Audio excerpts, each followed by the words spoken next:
As-Sunnah Foundation.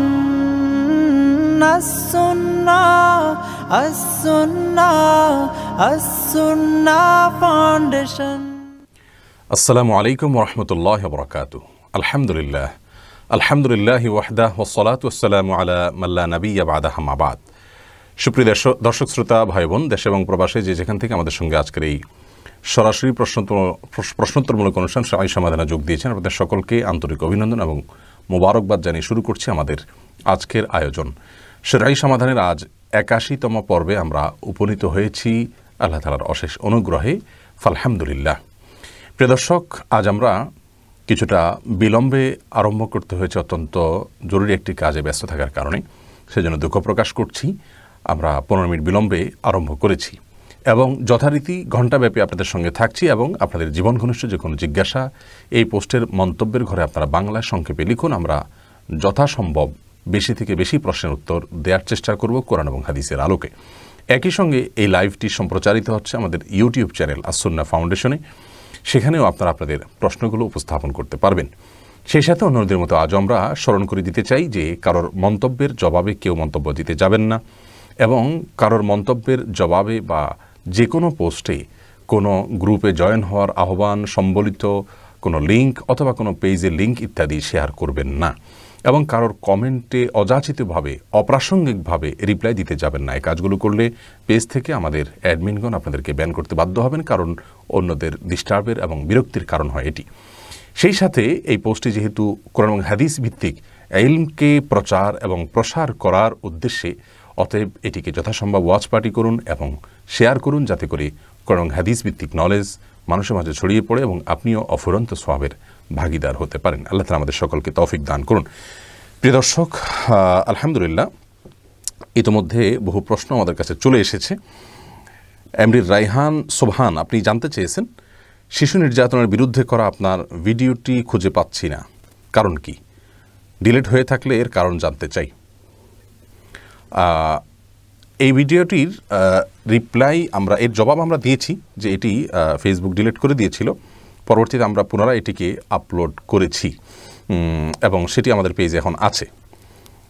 এরপরে যে প্রশ্নটি আমি দেখতে পাচ্ছি সেটি হলো, হিজড়ারা কি মেয়েদের মতো পর্দা করবে কি না? এই প্রশ্নের জবাবে আমরা বলতে চাই, একটা ভিডিও আমাদের আছে আমাদের পেজে, সেখানে আমরা লিখেছি যে যারা তৃতীয় লিঙ্গের মানুষ তারা আসলে ইসলামের শরিয়া অনুযায়ী তাদের যে পর্দার বিধিবিধান এবং অন্যান্য সালাত এবং অন্যান্য বিশ্ব সম্পর্কিত বিধিবিধান, সেগুলো তাদের জন্য আমরা তাদের সেই বিষয়গুলোকে আমরা সেই ভিডিওতে বলেছি। যমুনা টিভিতে সেটি সম্প্রচারিত হয়েছে। আমাদের পেজে আপনি সার্চ দিলে পেয়ে যাবেন এবং আমাদের ফাউন্ডেশনের যে ইউটিউব চ্যানেল সেটাতেও আপনি পেয়ে যাবেন আস-সুন্নাহ ফাউন্ডেশন নামে। এবং সেখানে আমরা বিস্তারিত বলেছি যে কোনো তৃতীয় লিঙ্গের মানুষের মধ্যে যদি তার শারীরিক গঠন এবং আপনার সৃষ্টির মৌলিক যে বিষয়াশয়গুলো আছে সেগুলো যদি পুরুষের সাথে বেশি সাদৃশ্যপূর্ণ হয়, তাহলে সেক্ষেত্রে পুরুষের বিধিবিধান তার জন্য প্রযোজ্য হবে, অন্যথায় নারীদের বিধান তার জন্য প্রযোজ্য হবে। এরপরে আব্দুল হাই, আপনি জানতে চেয়েছেন মধ্য শাবানে একটি নফল রোজা রাখা যাবে কি না? সবরাতের রোজার নিয়তে নয়, মধ্য শাবানে একটি নফল রোজা সবরাতের নিয়ত ছাড়া রাখলে শাবানের মাসে যে নবী সাল্লাল্লাহু আলাইহি ওয়াসাল্লাম বিশেষ নফল সিয়াম রাখতে বলেছেন সেটার অংশ হিসাবে এটি রাখা যেতে পারে, তাতে কোনো অসুবিধা নেই। তবে মধ্য শাবানকে ফিক্স করে কেন সিয়াম রাখবেন? ওই দিনটাতে নির্দিষ্ট করে সিয়াম রাখার ব্যাপারে যে সমস্ত হাদিস পাওয়া যায় সেই হাদিসগুলো বিশুদ্ধতার মানদণ্ডে উত্তীর্ণ নয়, সেগুলো সহি নয়। অতএব শুধুমাত্র মধ্য শাবানকে নফল সিয়ামের জন্য নির্দিষ্ট করা সঠিক নয়। আপনি শাবানের অংশ হিসাবে, শাবানের সিয়ামের অংশ হিসাবে যদি আপনি অন্য দিনগুলোতে রাখেন, সেই হিসাবের মধ্যে শাবানও রাখলেন, তাতে কোনো অসুবিধা নেই। এমডি ফিরোজ হোসাইন জানতে চেয়েছেন কিভাবে অশ্লীলতা থেকে বাঁচা যায়, বিশেষ করে যুব সমাজের উদ্দেশ্যে কিছু নসিহত চাই। অশ্লীলতা থেকে বাঁচার জন্য অশ্লীলতার পথ পদ্ধতি এবং সূত্রগুলো থেকে নিজেকে দূরে সরিয়ে রাখতে হবে। এটা হলো সবচাইতে গুরুত্বপূর্ণ বিষয়। আল্লাহ রাব্বুল আলামিন বলেছেন ওয়ালা তাকরাবুজ জিনা, তোমরা জেনার কাছেও যেও না, কারণ আল্লাহ রাব্বুল আলামিন জানেন যে জেনা এমন একটি অপরাধ যেটার কাছাকাছি গেলেই মানুষ পতিত হওয়ার সমূহ আশঙ্কা তৈরি হয়, যার কারণে জেনার কাছে যেতেও আল্লাহ তাআলা নিষেধ করেছেন। অতএব অশ্লীলতার কাছেও যাওয়া যাবে না। কাছে গেলে সেখানে আপনাকে পতিত হতেই হবে। কাছে যাওয়ার দৃষ্টান্ত হলো আপনি এমন কোনো ফিল্ম দেখলেন যেখানে নারী অ্যাক্টর রয়েছেন এবং পর্দাহীন ভাবে তিনি সেখানে অংশগ্রহণ করেছেন, এরকম যদি হয় তাহলে কিন্তু আপনি সেই ফিল্ম দেখা মানেও অশ্লীলতার কাছাকাছি যাওয়া। ওইটা দেখার পর আপনার ভিতরে যদি জেনা মনে মনে জেনার তৈরি হয়, তাহলে সেক্ষেত্রে আপনি কাছাকাছি গিয়ে অপরাধ করেছেন, বিধে আরেকটি অপরাধের দিকে ধাবিত হতে বাধ্য হয়েছেন। এই জন্য অশ্লীলতা থেকে বাঁচার জন্য এগুলো থেকে দূরে থাকতে হবে। এরকম যত রকম উপায় আছে সেগুলো থেকে বেঁচে থাকার চেষ্টা করতে হবে। আল্লাহ তাআলা ভয় অন্তর জাগ্রত করতে হবে, মুত্তাকিদের সাথে থাকতে হবে এবং তাকওয়া চর্চা, আলাপ মুত্তাকি বন্ধুবান্ধবদের সাথে শেয়ার করতে হবে এবং আল্লাহর ভয় যাদের অন্তরে রয়েছে, যারা হারাম থেকে বাঁচার জন্য আপ্রাণ চেষ্টা করেন, তাদের সাথে ওঠা বসা করতে হবে, আল্লাহর কাছে একান্তে দোয়া করতে হবে। এবং একান্ত এবং নির্জনতায় যে সমস্ত অপরাধগুলো মানুষ করে থাকে, হস্তমৈথুন থেকে নিয়ে এবং বাজে ফিল্ম দেখা থেকে নিয়ে, সেগুলো থেকে বাঁচার জন্য নির্জনতাকে অ্যাভয়েড করতে হবে।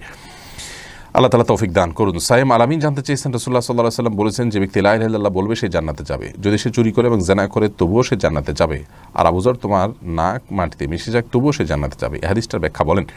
এই হাদিসটির ব্যাখ্যা হলো, ভাইরা আমার, যদি কেউ আল্লাহর প্রতি ঈমান তার সঠিক থাকে, তাওহীদ যদি সঠিক থাকে এবং ঈমানের অন্যান্য যে বিষয় আশয়গুলো আছে সেগুলো যদি সঠিকভাবে তিনি নিজের ভিতরে ধারণ করতে পারেন, এরপরে যদি কোনো অপরাধ করেন আর অপরাধ করার পরও আল্লাহর কাছে তওবা করলে আল্লাহ তাআলা তাকে জান্নাতে দিবেন।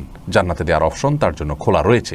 এর মানে এই নয় যে তাওহীদ এর বিশ্বাসের পাশাপাশি জেনা চুরি যা মনে চায় তা করলেই সে তাওহীদ থাকলেই জান্নাতে যাবে, এমন নয়। হাদিসের উদ্দেশ্য হলো তাওহীদ ঠিক থাকলে এই সমস্ত অপরাধগুলো যদি করেও তারপরেও তওবা করার মাধ্যমে আল্লাহ তাকে জান্নাতে দিবেন।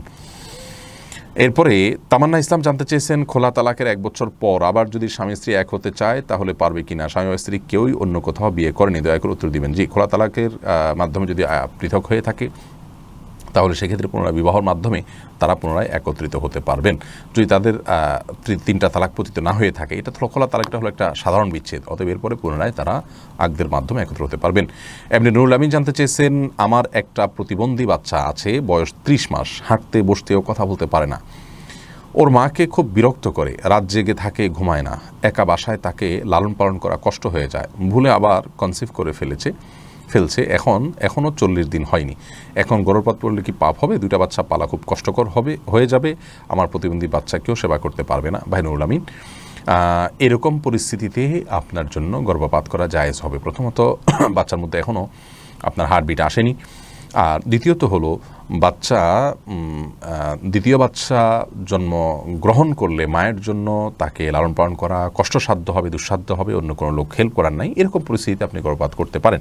তবে যদি গর্ভপাতকে এড়িয়ে এই কষ্টটাকে আপনারা সহ্য করে নিতে পারেন, সেটা হবে আপনাদের জন্য সবচাইতে উত্তম। এবং এক্ষেত্রে আপনাদের সাবধান থাকা উচিত ছিল আগে থেকে, যাতে করে কোনো প্রকার কনসিভ না করে। কিন্তু গর্ভপাত এটা করার জন্য আসলে এই সাধারণ শর্ত শুধু নয়, বরং গর্ভপাত করার জন্য আরও কঠিন পরিস্থিতির মুখোমুখি হলে সেক্ষেত্রে ওলামায়ে কেরাম গর্ভপাতের অনুমতি দিয়ে থাকেন। অর্থাৎ যদি আল্লাহ না করুন গর্ভপাত না করলে সেক্ষেত্রে মায়ের জীবন হুমকির মধ্যে আছে অথবা বাচ্চার জীবন হুমকির মধ্যে আছে, আমি একটু কারেকশন করছি আমার প্রশ্নটা উত্তরের মধ্যে, সেক্ষেত্রে গর্ভপাত করার পারমিশন আছে।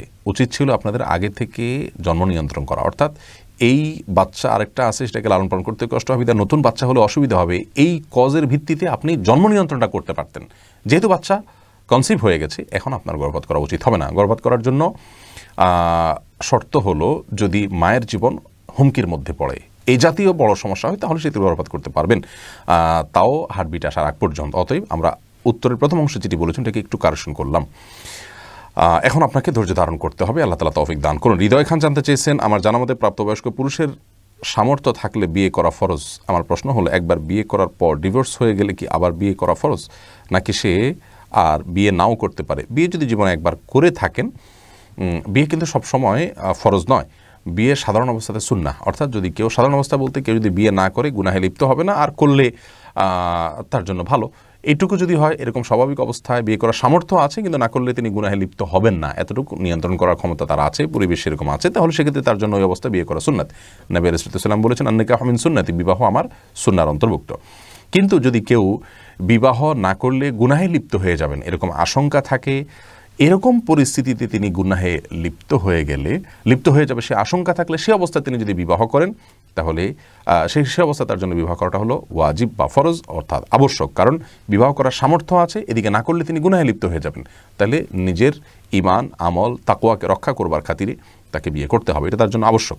যাই হোক, আপনার প্রশ্ন উত্তর হলো যে ডিভোর্স হয়ে গেলে আবার বিয়ে করা ফরজ কিনা। উত্তর হলো যে ডিভোর্স হওয়ার পর এরপরে যদি আপনার শারীরিক সামর্থ্য, আর্থিক সামর্থ্য থাকে এবং বিবাহ না করলে আপনি গুনাহে লিপ্ত হওয়ার সম্ভাবনা থাকে। গুনাহে লিপ্ত হওয়া বলতে সরাসরি জেনায় শুধু গুনাহ নয়, যত ধরনের জেনা সংশ্লিষ্ট গুনাহ আছে সেগুলোতে আপনি লিপ্ত হয়ে যেতে পারেন, সেরকম আশঙ্কা থাকে, তাহলে সেক্ষেত্রে আপনার জন্য বিবাহ করা আবশ্যক।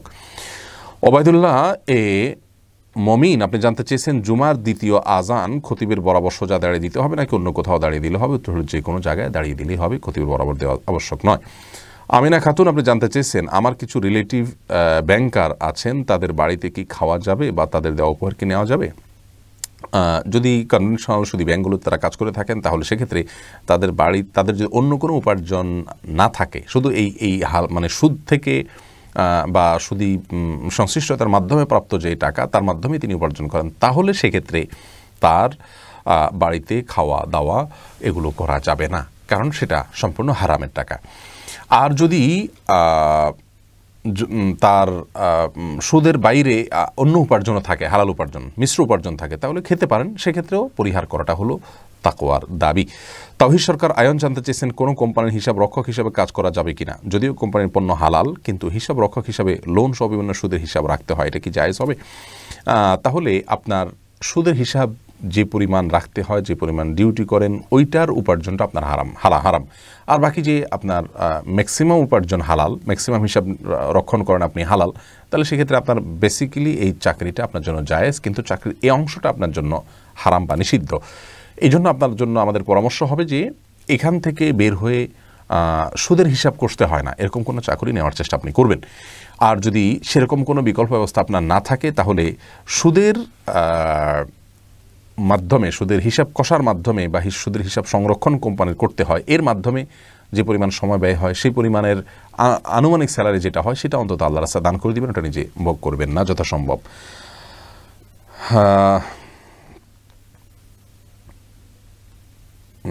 এরপরে মামরুজ রাফান আপনি জানতে চেয়েছেন গনিমতে মালের নেশায় ধরেছে মোমিনদের ব্যাপারে কিছু বলেন হুজুর, সূরা আনফালের 1 নং আয়াতটা। ভাই সম্ভবত আপনি ইঙ্গিত করেছেন সুনামগঞ্জের ঘটনাকে। যদি আমি সঠিক ধরে থাকি তাহলে এটার জবাব হলো যে কোনো ঘটনা ঘটার পর প্রকৃত ঘটনা আসলে উদ্ঘাটন করার চেষ্টা করা উচিত। আমাদের দেশে যেই কোনো পক্ষের বিপক্ষের যে কোনো ধরনের ঘটনা ঘটলে সেটা নিয়ে সত্য এবং সঠিক এবং আপনার নির্ভরযোগ্য নিউজ কিন্তু আমাদের সামনে খুব সহজে আসে যে তা নয়। এটা হলো প্রথম কথা। দ্বিতীয় কথা হলো যে রাসূল করিম সাল্লাল্লাহু আলাইহি সাল্লাম আমাদেরকে যে দ্বীনের শিক্ষা দিয়েছেন, সে দ্বীনের শিক্ষা অনুযায়ী কোনো অমুসলিমের প্রতি চড়াও হওয়া, ব্যক্তিগত কোনো রেষারেষি থেকে, কোনো মন্তব্যের কারণে বা একজন মন্তব্য করেছেন তার দোষ অন্যদের উপরে চাপিয়ে চড়াও হওয়ার শিক্ষা ইসলাম আমাদেরকে দেয় না। অতএব এটি কোনো অবস্থাতে জায়েজ নয়। আর এখানে গনিমতের মালের নেশায় ধরে যে আপনি যে অভিযোগ করেছেন সেটি যদি হতো তাহলে এখানে লুটপাট হতো। লুটপাটের কোনো নিউজ কি এসেছে? কোনো আহত নিহতের খবরও তো কিন্তু আসেনি। হ্যাঁ, ভাঙচুর যে ঘটনা ঘটেছে সেটি অবশ্যই নিন্দনীয়, নিকৃষ্ট কাজ, এটি ইসলামের শিক্ষা নয়। কারা করেছে সেটাই হলো দেখার বিষয়। কেউ নিজেরা করে অন্যদের ঘাড়ে চাপিয়েছে কিনা, অথবা যদি কোনো আপনার নামধারী ধার্মিকরা করে থাকেন তাহলে সেটাও ধর্মের নামে অধর্ম এবং অন্যায়। এটা অবশ্যই আমরা নিঃসন্দেহে বলবো। মোতাহার হোসেন আপনি জানতে চেয়েছেন আর কিছুদিন পরে রমাদান আসছে, রমাদানের জন্য আমরা কিভাবে আগাম প্রস্তুতি নিতে পারি? রমাদানের জন্য আগাম প্রস্তুতির জন্য অনেকগুলো পরামর্শমূলক একটা বক্তব্য আমাদের রয়েছে। এটা ইনশাআল্লাহ আগামীকালকে আমরা আশা করছি আমাদের পেজে আপলোড হবে, সেখানে বিস্তারিত আপনি জানতে পারবেন। অরিয়া আসলাম আপনি জানতে চেয়েছেন ইশাকের নামাজ, চাষতের নামাজ বা সালাতুদ দোহা কি একই নাকি আলাদা? এটা নিয়ে আমরা অনেক কথা বলেছি এর আগে। শেখ আব্দুল আজিজ বিন আব্দুল্লাহ বিন বাজ রাহিমাহুল্লাহ সহ সৌদি আরবের অনেক স্কলারগণ বলেছেন ইশাক এবং চাষতের সালাত আসলে একই। তবে রাসূল আকরাম সাল্লাল্লাহু আলাইহি ওয়াসাল্লামের সম্পর্কিত বিভিন্ন হাদিস থেকে আপনার বোঝা যায় যে চাষতের বা সালাতুদ দোহা সম্পর্কে তিনি বলেছেন যে যখন রোদ কিছুটা তেতে যায়, এই আপনার বালি কিছুটা তেতে যায়, অর্থাৎ সেটা নিশ্চয়ই ফজরের পরপর, সূর্য ওঠার পরপর হয় না। কিন্তু এশাকের সালাত তো সালাতের পর, ফজরের সালাতের পর নিজ জায়গায় বসে সূর্য ওঠার পরের পর কথা বলা হয়েছে। এই হাদিসের ভাষ্যের তারতম্যের কারণে অনেক উলামা ইকরাম এই দুইটাকে পৃথক সালাত হিসাবেই গণ্য করেছেন। এরশাক আলাদা, চাশত আলাদা। চাশত হলো কিছুটা পরে 8:30-9টার দিক থেকে শুরু হয়। ফাহাদ ফাতেমা আপনি জানতে চেয়েছেন, আমার হজ করার মতো টাকা আছে কিন্তু আমার স্বামী মারা গেছেন, আমার কোনো সন্তান নেই এবং কোনো ভাই বোন নেই, শুধু বাবা আছেন। আমার বাবা অসুস্থ, এই অবস্থায় আমার উপর হজ কি ফরজ হবে? আমি কি আমার মার সাথে হজে যেতে পারবো? দেখুন, আপনার স্বামী যেহেতু মারা গেছেন, কোনো সন্তান যেহেতু নাই, শুধু বাবা মা আছেন, বাবা অসুস্থ হওয়ার কারণে তাকে আপনি নিতে পারছেন না, মায়ের সাথে হজে যেতে পারবেন কিনা? উত্তর হলো না।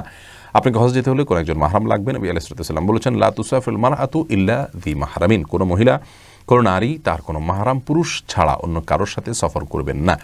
অতএব এটা আপনার নিরাপত্তার খাতিরেই এই বিধান আল্লাহ রাব্বুল আলামিন দিয়েছেন। অতএব কোনো একজন মাহরাম আপনার সাথে থাকতে হবে, আপনার গার্ড হিসাবে, আপনার সঙ্গী হিসাবে। আপনার মা যে যাচ্ছেন তার মাহরামকে অবশ্যই তার এবং আপনার মাহরাম থাকতে হবে। মাহরামের পরিধিটা কিন্তু অনেক ব্যাপক। বাপ ভাই শুধু মাহরাম নন। আপনার স্বামী মারা গেছেন, ভাই হতে পারে, ভাইয়ের ছেলে হতে পারে, অর্থাৎ যাদের সাথে আপনি পর্দা করা ফরজ বা আবশ্যক নয় তাদের কারোর সাথেই আপনি হজে যেতে পারবেন। আর হজে যাওয়ার জন্য একটা গুরুত্বপূর্ণ বিষয় হলো, আপনার মহিলা হিসাবে একজন নারীর কাছে যদি দুইজন ব্যক্তির হজের টাকা না জমে, তাহলে সেক্ষেত্রে আপনার উপর হজ ফরজ নয়। আপনার উপর হজ ফরজ হতে হলে, একজন নারীর উপর হজ ফরজ হতে হলে ডাবল হজের টাকা থাকতে হবে। অর্থাৎ বর্তমান বাজার অনুযায়ী 3.5 লক্ষ টাকা যদি হজের জন্য প্রয়োজন হয়, তাহলে 7 লক্ষ টাকা থাকলে তখন আপনার উপর হজ ফরজ হবে। বিদায় আপনার শুধু টাকা হয়ে গেছে, এই জন্য হজ ফরজ হবে না একজনের টাকা থাকলেই। রোজিনা আক্তার আপনি জানতে চেয়েছেন, আমি কানাডায় থাকি, এখানে টয়লেটগুলো প্রতিটি বাসায় বিভিন্ন দিকে ফেরানো, কখনো কেবলার দিকে, এমনও অবস্থায় আমাদের করণীয় কি, দয়া করে জানাবেন। বোন রোজিনা, এ বিষয়ে ওলামা ইকরামের মধ্যে অনেকেই কেবলামুখী হয়ে টয়লেটে বসাকে জায়েজ বলেছেন, যদিও ইমাম আবু হানিফা রাহিমাহুল্লাহ এটিকে জায়েজ বলেননি এবং এই মতটি অধিকতর শক্তিশালী। বিধায় আমরা আপনাদের জন্য পরামর্শ দিব যে একটু ঘুরিয়ে হলেও বসার চেষ্টা করবেন। যদি আপনার নিজের হাতে এটি না থাকে, যে যেখানে বসবাস করছেন সেখানে এভাবে তৈরি করা হয়েছে, তাহলে যথাসম্ভব ঘুরিয়ে বসার চেষ্টা করবেন, ঘুরে বসার চেষ্টা করবেন। আরমান উদ্দিন শুভ আপনি জানতেছেন, পিতা মৃত্যুর পর রেখে যাওয়া সন্তানের পাপের কারণে কি মৃত পিতা দায়ুস হবে? পিতার মৃত্যুর পর রেখে যাওয়া সন্তান যদি পাপ করেন, তাহলে সেক্ষেত্রে পিতা যদি অনুমান থাকে যে এই ছেলে বা আমাদের সমাজে এই পাপগুলো করে থাকে মৃত্যুর পরে, হতে পারে এগুলো তার মধ্যে, তাহলে সেক্ষেত্রে আগে থেকে তার জন্য ওসিয়ত করা কর্তব্য। তিনি যদি ওসিয়ত করে দিয়ে থাকেন, তাকে যদি সঠিক নির্দেশনা দিয়ে থাকেন, তারপরও সে যদি বিপদে চলে যায়, তাহলে এর দায়ভার বাবাকে নিতে হবে না। তবে এর সাথে দায়ুস হওয়ার সম্পর্ক নেই। দায়ুস হলো অশ্লীল কোনো কাজ যদি করা হয়, আপনার জেনা সংশ্লিষ্ট কোনো কাজ করা হয়, সেগুলোতে যদি বাবা মা বা অভিভাবক তারা যদি সন্তুষ্ট থাকেন, মারা যাওয়ার পরে দায়ুস হওয়ার অপশন নেই। আর এখানে সেই অপরাধের কথা বলা হয়নি, বিধায় দায়ুস নয়, তবে তিনি দায়ী হবেন কিনা এই কথা আমরা বলতে পারি। উত্তর হলো সেটাই যেটা আমরা একটু আগে বললাম। এরপরে শিহাব খান আপনি জানতে চেয়েছেন, আপনার কাছে একটা প্রশ্নের সমাধান চাচ্ছি।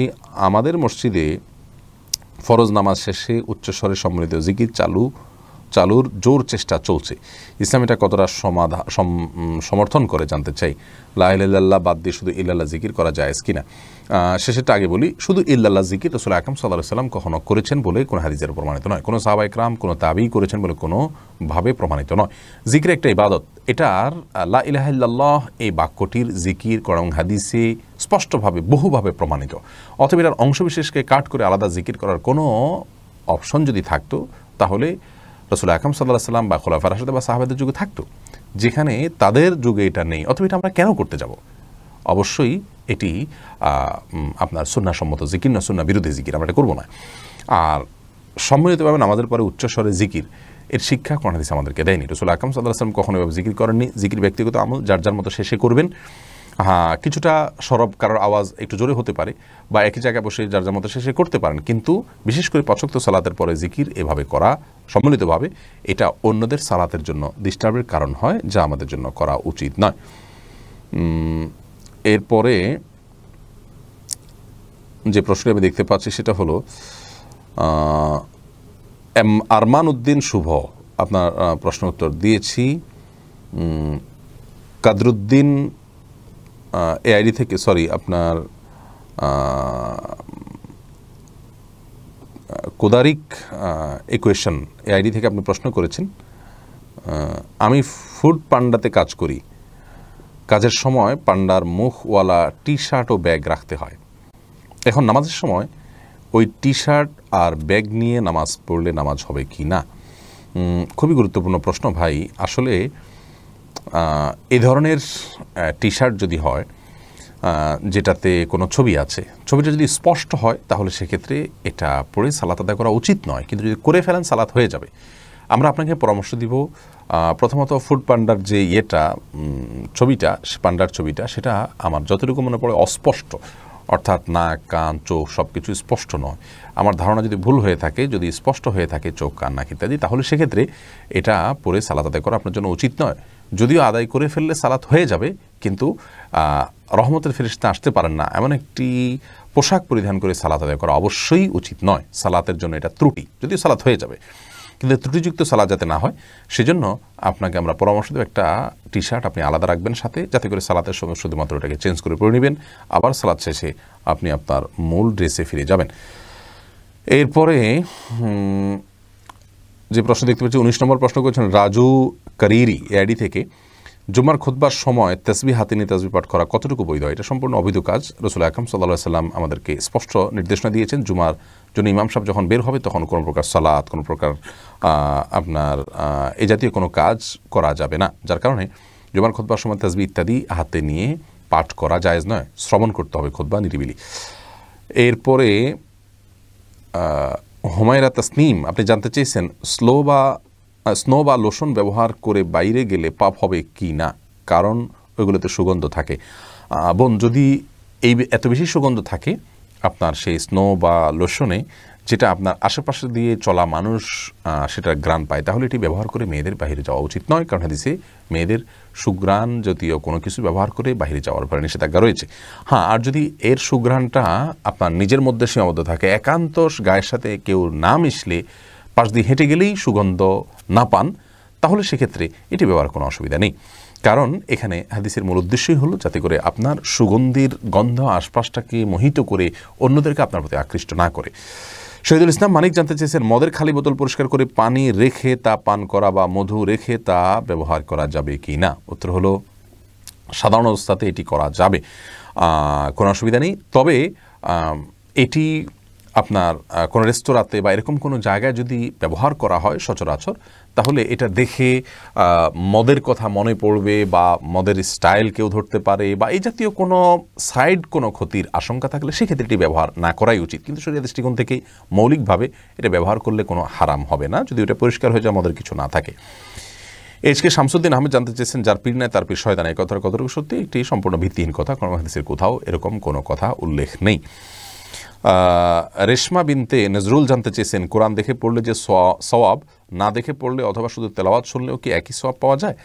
দেখে পড়লে সওয়াব হবে, না দেখে পড়লেও সওয়াব হবে। দেখে আর না দেখে পড়ার ভিতরে সওয়াবের কোনো তারতম্যের কথা হাদিসে বলা হয়নি। রাসূল আকরাম সাল্লাল্লাহু আলাইহি ওয়াসাল্লাম এখানে যে হাদিসটি বলেছেন তার ভাষ্য হলো এরকম, মান ক্রা হারফান মিন কিতাবিল্লাহ, রাসূল কোরআন কারীম থেকে যদি কেউ একটি হরফ পড়ে, এখানে হাদিসে বলা হয় না দেখে পড়া বা না দেখে পড়ার, অতএব যে কোনোভাবে পড়লেই সওয়াব পাওয়া যাবে। তাছাড়া কোরআন আজ এর যে সংকলিত রূপ আমরা দেখতে পাচ্ছি, নবী সাল্লাল্লাহু আলাইহি ওয়াসাল্লামের যুগে এইভাবে সংকলিত রূপ ছিল না, মানুষ মুখস্থ থেকেই বেশিরভাগ পড়তো। অতএব বোঝা গেল যে মুখস্থ পড়লে সেই সওয়াবই হবে, দেখে পড়লে যেই সওয়াব হবে। আর কোরআন তেলাওয়াতের সওয়াব অবশ্যই তেলাওয়াত করলেও সওয়াব হবে, তবে শুনলেও সওয়াব হবে, কিন্তু তেলাওয়াত করতে যেহেতু একটু কষ্ট বেশি হয়, অতএব এখানে সওয়াব অবশ্যই একটু বেশি হবে। এরপরে রাবিনা আক্তার জানতে চেয়েছেন কোনো কার্যসিদ্ধির জন্য নফল নামাজ এবং রোজা বা অন্যান্য নফল ইবাদত মানত করা জায়েজ আছে কি না?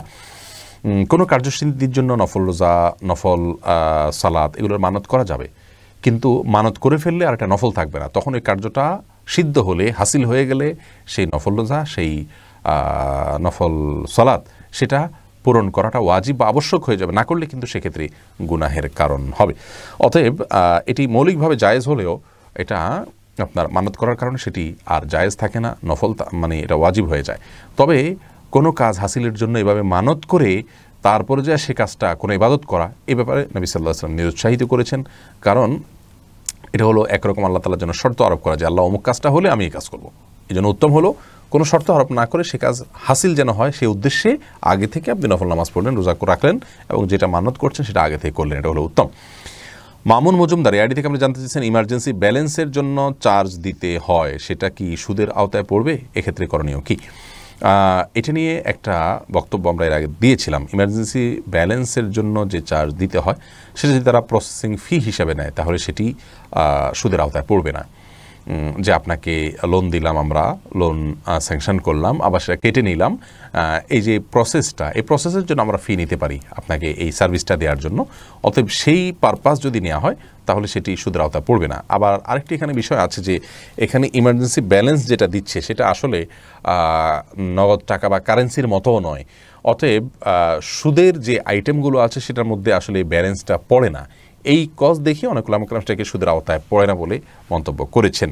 যদিও আমরা এটাকে এর আগে সুদের আওতায় পড়ে বলে একটা বক্তব্যে বলেছিলাম, পরবর্তীতে আমাদের বক্তব্য আমরা প্রত্যাহার করেছি, ভিডিওটা আমরা ডিলিট করে নিয়েছি ওলামা কেরাম অন্যান্য গবেষণাগুলো সামনে আসার পর।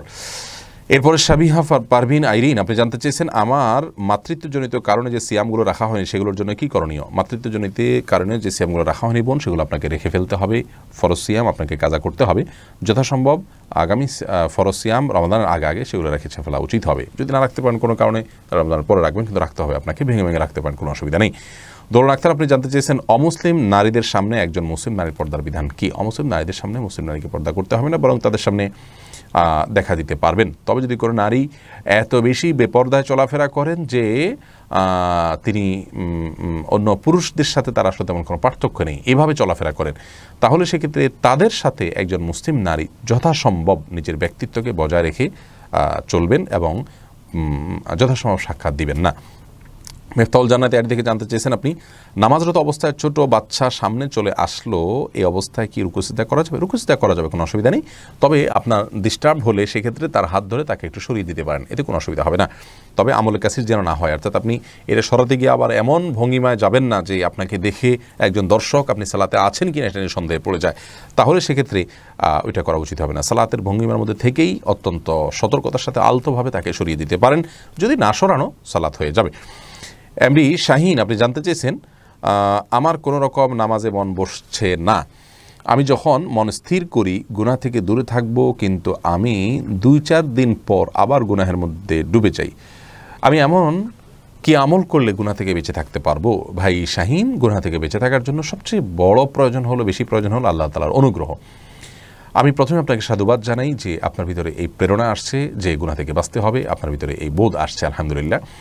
অতএব আল্লাহর কাছে আপনি দোয়া করুন এবং হাত তুলে দোয়া করুন, চোখের পানি ফেলুন, সেজদায় গিয়ে বলুন আল্লাহ আপনি আমাকে তৌফিক দেন, আপনি আমাকে সামর্থ্য দেন যেন আমি গুনাহ থেকে বেঁচে থাকতে পারি।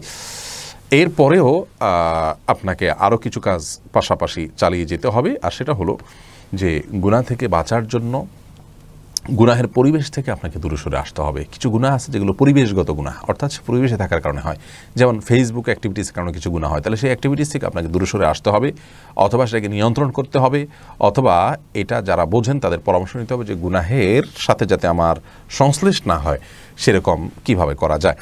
যেমন কিছু কিছু আইডিকে আপনি আনফলো করে রাখলেন, ব্লক করে রাখলেন, এগুলোর মাধ্যমে আপনি অনেক গুনাহ থেকে বাঁচবেন। এক কথায় গুনাহের পরিবেশ থেকে বাঁচার জন্য চেষ্টা করতে হবে, তাহলে ইনশাআল্লাহ সহজ হবে। আর এর পাশাপাশি আল্লাহ রাব্বুল আলামিনের কাছে দোয়াও করবেন, আবার নিজে যারা গুনাহ থেকে বেঁচে থাকেন, খুব মুত্তাকি মানুষ, তাদের সাথে উঠা বসা এবং ভালো মানুষদের সাথে থাকবেন, খারাপ মানুষের সঙ্গ থেকে বেঁচে থাকার চেষ্টা করবেন। কারণ অন্যায় কাজ যারা করেন বেশিরভাগ ক্ষেত্রে অসৎ সঙ্গ থেকে এগুলো নিজের মধ্যে আসে এবং ধরে রাখেন। এরপর আবু বকর সিদ্দিক ওয়াইজ আপনি আইডি থেকে জানছেন মৃত ব্যক্তির গোসল দিয়ে টাকা নেওয়া যায় আছে কিনা? মৃত ব্যক্তিকে গোসল দেয়া, দাফন কাফন করা এগুলো ফরজে কেফায়া, মুসলিম সমাজের সবার উপরে ফরজে কেফায়া। কেউ না করলে সবাই গুনাহগার হয়, আর কি কেউ বা কিছু লোক করলে অন্যদের দায় থেকে তারা মুক্ত হয়ে যান। এরকম কাজ একটা ইবাদত এবং এটা দায়, শরীয়তের পক্ষ থেকে কর্তব্য, এটা কেউ যদি করেন তাহলে তার বিনিময়ে তিনি নেওয়া জায়েজ নাই। অতএব এটা কোনো ব্যক্তি কাজ করলে সেটা আল্লাহর জন্য করতে হবে। আর যদি কোনো প্রতিষ্ঠান এই দায়িত্ব নেয় তাহলে প্রতিষ্ঠানের প্রসেস ফি দেয়া যেতে পারে, সেটা কোনো ব্যক্তি ভোগ করবে না। প্রতিষ্ঠান তার জন্য যে প্রসেস অ্যারেঞ্জ করে থাকে সেটার জন্য তারা টাকা নিতে পারেন, কিন্তু কোনো ব্যক্তি এটার জন্য নিজে করে টাকা নেওয়া জায়েজ না, কারণ এটা ইবাদত, ইবাদতের বিনিময়ে নেওয়া জায়েজ নাই। একইভাবে কবর খননের কথাও একইভাবে প্রযোজ্য। সুমাইয়া মাসুদ সুমু আপনি জানতে চাইছেন যে কোনো নামকে ছোট করে বললে কি গুনাহ হবে? যেমন সুমাইয়াকে সুমু বলল না, এটা গুনাহ হবে না। বিকৃতি যেন না হয়, বিকৃতি বলতে এটাকে ব্যঙ্গোক্তি যেন না হয়, বাজেভাবে উল্লেখ যেন না হয়, সংক্ষেপ করা যায় আছে, এটাকে তারখিম বলা হয় আরবিতে, নামকে সংক্ষেপ করা, এটাতে অসুবিধা নেই। সুমাইয়া মাসুদ সুমু, আপনি আপনার প্রশ্ন উত্তর বলেছি। এরপরে ইবনে আব্দুল করিম জানতে চেয়েছেন মসজিদের পেছনে মাজার থাকলে সে মসজিদে নামাজ আদায় করা যাবে কি না। মসজিদের যদি পূর্ব দিকে মাজার থাকে তাহলে ওখানে নামাজ পড়তে পারেন, কোনো অসুবিধা নেই। আর যদি মসজিদের ভেতরে মাজার থাকে, কবর থাকে, তাহলে সেখানে নামাজ পড়তে পারেন না, কারণ রাসূল আকরাম সাল্লাল্লাহু আলাইহি ওয়াসাল্লাম কবরে সিজদা করতে নিষেধ করেছেন। এটা ইহুদিদের অভ্যাস এবং তাদের সংস্কৃতি বলে তিনি উল্লেখ করেছেন, বিধায় এটা করা যাবে না। আর যদি মসজিদের সামনে থাকে, অর্থাৎ কেবলার দিকে থাকে এবং মসজিদের ওয়ালের বাইরে থাকে, তাহলে সেখানে সালাত আদায় করলে সালাত হয়ে যাবে। সিরাজা মুনিরা জানতে চেয়েছেন ভিআইপি কেউ মারা গেলে শোক বই লেখা হয়, খোলা হয়, সবাই সেখানে শোক বাণী লেখেন, এর বিধান কি? শোক বই খুলে শোক বইতে শোক বাণী লেখা এটা কি শরীয়তের অংশ হিসাবে মানুষ লেখে না, তার প্রতি সহমর্মিতা প্রকাশ এর অংশ হিসাবে করে। কোনো মানুষ মারা গেলে মুখে তাকে সহমর্মিতা প্রদর্শন করা, তার পরিবারকে প্রদর্শন করা এরকম জায়েজ, লিখে করাও জায়েজ। অতএব এটা শোক বার্তা দেওয়া, লিখে করা এরকম একটি বিষয়, বিধায় এটা তে কোনো অসুবিধা আমি দেখছি না ইনশাআল্লাহ বিদিনিল্লাহ, যদি পার্শ্ব কোনো অপরাধ বা গুনাহ সেখানে যদি না হয়। আহমেদ হাবিব জানতে চেয়েছেন কতদিন পর্যন্ত জন্মনিয়ন্ত্রণ করা জায়েজ আছে? জন্মনিয়ন্ত্রণের জন্য কোনো সময়সীমা নেই আহমেদ হাবিব ভাই। জন্মনিয়ন্ত্রণ যে কজের ভিত্তিতে করছেন সেই কজটা যতদিন থাকবে ততদিন আপনি জন্মনিয়ন্ত্রণ করতে পারবেন। কথার কথা, বাচ্চা লালন পালন করার মতো সক্ষমতা মায়ের নাই, তাহলে যতদিন অসক্ষমতা থাকবে না ততদিন পর্যন্ত জন্মনিয়ন্ত্রণ করতে পারবেন। যৌক্তিক কারণ যতদিন পর্যন্ত থাকবে ততদিন পর্যন্ত আপনি জন্মনিয়ন্ত্রণ করতে পারবেন, সেটা অস্থায়ীভাবে হতে হবে অবশ্যই। আরিফুল ইসলাম জানতে চেয়েছেন আজানের সময় প্রস্রাব পায়খানা করা যাবে কিনা? জি আরিফ ভাই, করতে পারেন, কোনো অসুবিধা নেই। আজান হলে তখন পেশাব পায়খানা করা যাবে না এমন কোনো কথা নেই।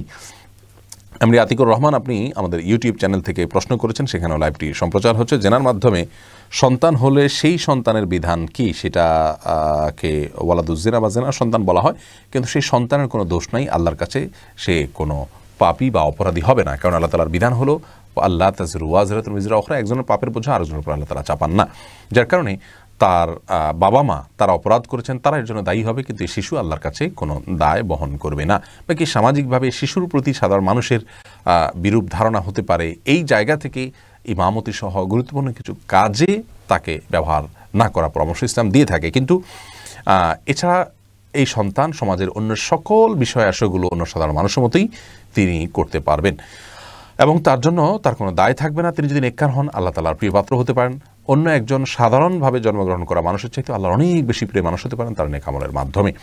আনিকা শর্মিল, আপনি জানতে চাচ্ছেন গর্ভাবস্থায় রোজা রাখতে কষ্ট হলে করণীয় কি? গর্ভাবস্থায় যদি রোজা রাখতে কষ্ট হয় এবং সেই কষ্টটা যদি এই পর্যায়ে হয় যে এই অবস্থায় রোজা রাখলে আপনার প্রাণ সঞ্চারিত, প্রাণ বের হয়ে যাবে, অথবা আপনি স্থায়ীভাবে অসুস্থ হয়ে যাবেন, অথবা একজন ডক্টর যিনি রোজার গুরুত্ব বুঝেন, নিজে দিনদার এবং আবার আপনার শারীরিক অবস্থাও তিনি ধরতে পারেন, তাহলে তিনি যদি আপনাকে বলেন না এই অবস্থা আপনার রোজা রাখা ঠিক হবে না, বাচ্চা বা আপনার শরীরের জন্য হুমকি আছে, সেরকম পরিস্থিতিতে আপনার রোজা না রাখলেও চলবে, কিন্তু এই রোজাগুলো পরবর্তীতে আল্লাহ যখন সুস্থ করবেন তখন আপনাকে রেখে দিতে হবে।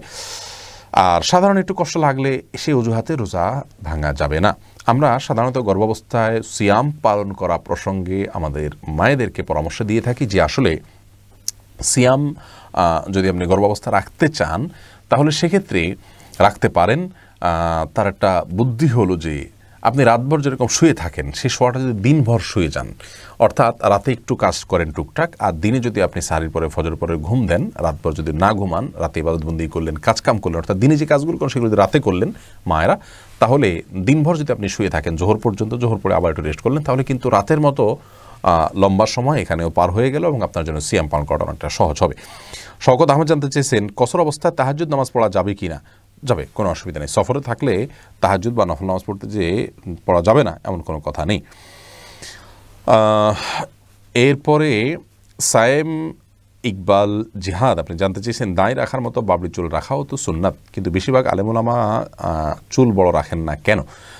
না ভাই সায়েম, আপনি সঠিক বলেননি। দাঁড়িয়ে রাখার মতো বাবরি চুল রাখাও সুন্নত, বিষয়টি এরকম নয়। দাঁড়িয়ে রাখাটা ওয়াজিব, নবী সাল্লাল্লাহু আলাইহি ওয়াসাল্লামের নির্দেশ, তার নির্দেশ পালন করা আবশ্যক। তিনি বলেছেন আফুল্লুহা, দাড়িকে তোমরা লম্বা করো, আর খুল্লুহা, দাড়িকে তোমরা ছেড়ে দাও। অতএব দাড়িকে তিনি লম্বা করার নির্দেশ জারি করেছেন, চুল লম্বা করার জন্য কিন্তু তিনি কোনো নির্দেশ জারি করেননি। চুল লম্বা তিনি রেখেছেন, তিনি সাধারণভাবে যে কাজটা করেছেন এটাকে সুন্নাহ বলা হয়, কিন্তু নির্দেশ জারি করলে, নিষেধ করলে সেটি ওয়াজিব হয়ে যায়, আবশ্যক হয়ে যায় মেনে চলা। বিধায় দাড়ির মতো চুল দুইটাই সুন্নাত সমানভাবে দেখলে চলবে না। দাড়ি রাখা ওয়াজিব, চুল রাখা সুন্নাহ। সুন্নাহটা কেউ করলে করলো, না করলে না, এর জন্য তাকে জবাবদিহি করা যাবে না। তবে হ্যাঁ, অবশ্যই সুন্নাহকে পালন করার চেষ্টা করা উচিত। এবং এক্ষেত্রে লম্বা চুল রাখলে সেটার পরিচর্যা ইত্যাদি অনেক কষ্টের হয়, যার কারণে অনেকে রাখেন না। কিন্তু অবশ্যই আমরা বলবো এটি রাখার চেষ্টা থাকা উচিত। জিল্লুর রহমান যে আপনি এটি থেকে জানতেছেন, ডিউটিরত অবস্থায় বুট পায়ে দিয়ে উজু করা এবং সালাত আদায় করা যাবে কি না। ডিউটিরত অবস্থায় যদি আপনি বুট পায়ে থাকে তাহলে সেক্ষেত্রে সে বুটের উপরে মাসা করতে পারবেন কিনা। ওই বুট দিয়ে যদি আপনি সালাত আদায় করতে পারেন, এরকম সফট হয়, তাহলে সেক্ষেত্রে অজু করে যদি এটা আপনি পরে থাকেন, আপনার পায়ের গিরা পর্যন্ত ওইটা ঢেকে থাকে, তাহলে ওটার উপরে আপনি মাসা করলে জায়েজ হবে, অসুবিধা নেই। অজু করে যদি আপনি সেটা পরে থাকেন তাহলে সেক্ষেত্রে মাসা করতে পারেন। আর যদি এই বুটটা আপনাকে খুলে সালাত আদায় করতে হয়, এটা যে মোজা আছে সেটা আপনার বুটটা খুলে জাস্ট মোজা পরে সালাত আদায় করলেন, তাহলে ওই অবস্থা বুটের উপর মাসা করলে চলবে না। কিন্তু আমরা অনেক আরাবিয়ান সৈনিকদেরকে দেখেছি, তারা এমন বুট পরেন যেটা আপনার গোড়ালি পর্যন্ত ঢাকা থাকে, এবং ওই অজু করার সময় তারা অজু করে মোজা পরে তারপর বুট পরেছেন, বুটের উপর তারা মাসা করে ওই বুট পরে তারা সালাত আদায় করছেন, জাস্ট এটাকে পরিষ্কার করে মসজিদে প্রবেশ করছেন। তো এরকম অবস্থায় তায়াম্মুম করা যায়, এই মাসা করা যায় হবে। এরপরে আমির হামজা আপনি জানতে চেয়েছেন, খতমে তারাবির ক্ষেত্রে 2-4 রাকাত ওজোর বশত ছুটে গেলে খতমের ছুটে যাওয়া অংশ কীভাবে পূর্ণ করবে। দেখুন, এতে আপনার কোনো বড় ক্ষতি হয়ে যাবে এমন না। 2-4 রাকাত ছুটে গেলে, 2-4টা আয়াত ছুটে গেলেও কোনো অসুবিধা নেই। আপনি যদি চান যে না আমি পুরো কোরআনটা পড়ে শেষ করব, জেনে শেষ করব, তাহলে ওই 2-4 রাকাতে যে আয়াতগুলো ছুটেছে সেগুলো হাফেজ সাহেবের মাধ্যমে ফাইন্ড আউট করে বের করে আপনি সেই অংশটা তেলাওয়াত করে ফেললেন বাস, অথবা শুনে ফেললেন বা সালাতের বাইরে, তাতে আপনার খতমটা হয়ে গেল। কিন্তু খতম এভাবে করতে হবে এমন কোনো আবশ্যক কিন্তু না। বোন শামিমা নাসরিন আপনি জানতে চেয়েছেন, ফিতনা থেকে বাঁচতে কি মিথ্যার আশ্রয় নেওয়া যাবে। হ্যাঁ, ফিতনা থেকে বাঁচতে বলতে জেনায় পতিত হয়ে যাবে বা জীবন হুমকির মধ্যে হবে, এরকম বিপদ থেকে বাঁচার জন্য কেউ যদি মিথ্যার আশ্রয় নেন সেটি জায়েজ হবে, যদি সেটি সরাসরি মিথ্যা না হয় বরং ঘুরিয়ে বলা হয়, যেটাকে তাওরিয়া বলা হয়। ইব্রাহিম আলাইহিস সালাম যেটি করেছিলেন, মিশরের অত্যাচারী শাসকের সামনে তার স্ত্রীকে বোন বলেছিলেন। প্রত্যেক মুসলিম একে অন্যের ভাই বোন, সেই জায়গা থেকে তিনি বোন বলেছিলেন, ঘুরিয়ে বলেছেন কেন, তার অত্যাচার থেকে বাঁচার জন্য। এটাকে ঘুরিয়ে বলা বলে। এটা ফিতনা থেকে বা বিপদ থেকে বাঁচার জন্য এটুকু জায়েজ আছে। এবিএম আলমগীর হোসেন জানতে চেয়েছেন, বেকার অবস্থা বিবাহ করা ইসলামের সমর্থন করে কিনা। ভাই আলমগীর, বেকার অবস্থায় বিবাহ করাতে ইসলাম এর কোনো নিষেধাজ্ঞা নেই। বিয়ের সম্পর্ক কাজ থাকা আর না থাকার উপরে নয়, বিয়ের সম্পর্ক হলো সামর্থ্য থাকার উপরে। আর সামর্থ্য কি? স্ত্রীকে মোহর দেওয়ার মতো সামর্থ্য, সেটা মিনিমাম মোহর কিছু একটা দিতে পারলেই হলো, এটা দেওয়ার মতো সামর্থ্য থাকা, এবং তার ডাল ভাতের অ্যারেঞ্জ কোনো রকম করার সামর্থ্য থাকলেই হলো। অতএব বেকার থাকলেও এটা কিন্তু অনেকে করতে পারেন। অনেকের পৈতৃক সূত্রে সম্পত্তি থাকে, অথবা বেকার থাকার পরেও তার যেটুকু আছে সেটুকু দিয়ে সংসার চালাতে পারেন। স্ত্রীর মানে একেবারে মৌলিক অধিকার যেটা না হলে নয় সেটুকু দিতে পারেন, সেটুকু কিন্তু অনেক কম। কোনো রকম বেঁচে থাকার উপকরণ এবং আপনার মোহর দেওয়ার মতো ব্যবস্থা শুরুতে থাকলেই তিনি বিয়ে করতে পারেন, কোনো অসুবিধা নেই। এরপরে ওবায়দুল্লাহ অপু জানতে চেয়েছেন, নতুন জামা পরে কি নামাজ হবে ধোয়া ছাড়া। ভাই ওবায়দুল্লাহ, আপনার প্রশ্ন উত্তর হলো নতুন জামা পরে নামাজ হবে, কোনো অসুবিধা নেই, ধোয়া জরুরি না। অনেকে মনে করেন নতুন জামা পরলে, নতুন জামা কিনলে, অথবা আপনার নতুন বিছানা চাদর কিনলে বা নতুন বিছানা কিনলে, কার্পেট কিনলে সেগুলো পরিষ্কার করে তারপরে সালাত আদায় করতে হবে। তো এই ধারণাটা সঠিক নয়। কারণ হলো নতুন কোনো জিনিসে নাপাক লেগে আছে এটার কোনো প্রমাণ নেই। কোনো পোশাকে নাপাক লেগে থাকা কোনো প্রমাণ না থাকলে সন্দেহাবর্ত এটাকে নাপাক মনে করার কোনো কারণ, এটা কারখানায় তৈরি হয়, সেখানে নাপাক লাগার সম্ভাবনাও আপাত দৃষ্টিতে নাই। অতএব আপনি কেন সেটাকে সন্দেহ করে নাপাক মনে করতে যাবেন? বিধায় নতুন এটা পরে আপনি সালাত আদায় করতে পারেন। হ্যাঁ, আপনি ওইটাকে অন্য কোনো কারণ যদি ধুয়ে তারপর সালাত আদায় করেন সেটা ভিন্ন বিষয়, কিন্তু পাক নাপাকের ইস্যুতে অন্তত এটাকে ধুয়ে সালাত আদায় করার কোনো প্রয়োজন নেই। সুজন শেখ এআডি থেকে আপনি জানতে চেয়েছেন, ফরজ গোসল করতে গেলে নামাজ কাজা হওয়ার সম্ভাবনা আছে, এরকম হলে করণীয় কি? দেখুন, ফরজ গোসল করতে গেলে যদি মনে হয় আপনার নামাজ কাজা হয়ে যেতে পারে, এরকম পরিস্থিতিতে আপনাকে ফরজ গোসল ছেড়ে তায়াম্মুম করে সালাত আদায় করার কোনো সুযোগ নেই। কারণ অপবিত্র অবস্থায় সালাত আদায় করা যায় না। প্রয়োজনে আপনাকে ফরজ গোসল করে তারপরেই সালাত আদায় করতে হবে। এবং এক্ষেত্রে অল্প সময় থাকলে অল্প সময়ের ভিতরে খুব দ্রুত আপনার গোসল শেষ করে সালাত আদায় করবেন, কিন্তু কোনো অবস্থাতেই অপবিত্র অবস্থায় বা পানি থাকা অবস্থায় তায়াম্মুম করে সালাত আদায় করে সালাত হবে না। আজিমুদ্দিন রিমন জানতে চেয়েছেন, স্বামী মারা গেলে স্ত্রী কি বাধ্যতামূলকভাবে সাদা শাড়ি পরতে হবে? ভাই আজিমুদ্দিন, এই বিষয়ে আমাদের একটা ভিডিও আছে এই পেজে, আমাদের ইউটিউব চ্যানেলে। সেখানে আমরা বিস্তারিতভাবে উল্লেখ করেছি যে আসলে আমাদের সমাজে যে প্রচলিত আছে যে কারোর স্বামী মারা গেলে তিনি আপনার সাদা শাড়ি পরতে হবে, এরকম কোনো নির্দেশ কোরআন হাদিস আমাদেরকে দেয় নাই। বরং কোরআন হাদিসের নির্দেশনা হলো এক্ষেত্রে যে আপনি যদি আপনার যদি কোনো মা বোনের যদি কোনো স্বামী মারা যান, তাহলে তিনি তার জন্য শোক পালনের অংশ হিসাবে শুধুমাত্র 4 মাস 10 দিন পর্যন্ত তিনি নিজ ঠিকানায় অবস্থান করবেন, প্রয়োজন ছাড়া বাধ্য না হলে বাহিরে যাবেন না, এবং সাধারণ সাজগোজগুলো বর্জন করে চলবেন, বিবাহ শাদীতে আবদ্ধ হবেন না। এ হলো তার করণীয়। অতএব সাধারণ সাজগোজ বলতে অলংকার পরবেন না, সাধারণত সাজগোজ করে যে মানুষ কোথাও বেড়াতে যায় ওরকম কিছু পরবেন না, স্বাভাবিক পোশাক তিনি পরবেন, সাদা পোশাকই তাকে পরতে হবে, এরকম কোনো কথা কোরআন এবং হাদিসে রাসূল আকরাম সাল্লাল্লাহু আলাইহি সাল্লাম আমাদেরকে দেন নাই। এরপরে আপনার রেশমা বিনতে নজরুল, আপনি জানতে চেয়েছেন যে রোজার মাস শুরু হওয়ার কতদিন আগে নফল রোজা রাখা বন্ধ করতে হয়? দেখুন, একেবারে শেষের দিকে এসে যখন আপনার রমজান মাসের সিয়ামের একেবারে শেষ মুহূর্ত, ওই টাইমটাতে এসে সালাত আদায় করা উচিত, আপনার ওই টাইমটাতে সিয়াম পালন করা উচিত নয়। আর শাবান মাসের একেবারে শেষ দিন, যেটা 29তম শাবান বা 30তম শাবান, যেটাকে ইয়মুশ-শক বলা হয়, ওই দিন রোজা রাখাটা হাদিসে স্পষ্টভাবে নিষেধ আছে। কারণ নবী সাল্লাল্লাহু আলাইহি ওয়াসাল্লাম ইয়মুশ-শককে রোজা রাখতে নিষেধ করেছেন, ওটাকে ইয়মুশ-শক বা সন্দেহের দিন বলা হয়। বাকি শেষের দিনগুলোতে শাবানে রাসূল আকরাম সাল্লাল্লাহু আলাইহি ওয়াসাল্লাম রোজা রাখতেন না। এর অনেক কারণের ভিতরে একটা কারণ হলো যে রমজানের সাথে যাতে একটা পার্থক্য হয়ে যায়, টানা যদি রোজা রাখেন তাহলে সেক্ষেত্রে রমজানের সাথে ওইটার কোনো আর পার্থক্য থাকে না, এটা রমজানের শান এবং মর্যাদার পরিপন্থী। এই জন্য অনেক উলামা ইকরাম বলেছেন শেষের 15 দিন রোজা না রাখার কথা, অনেকে বলেছেন শেষের 10 দিন। আসলে দিনের কোনো সংখ্যা বিশুদ্ধভাবে হাদিসে ফিক্স হয়েছে বলে আমাদের জানা নাই, যার কারণে শেষের দিকে যতটা সম্ভব সিয়াম না রাখা, শেষের দশক বা শেষের 5 দিন বা যত শেষের দিকে হয় ততটাই না রাখা উত্তম। রেশমা বিনতে নজরুল, আপনার প্রশ্ন উত্তর দিয়েছি। মাহবুব রব্বানি বলেছেন, জানতে চেয়েছেন হতাশা থেকে মুক্তির জন্য কি আমল করা যায়?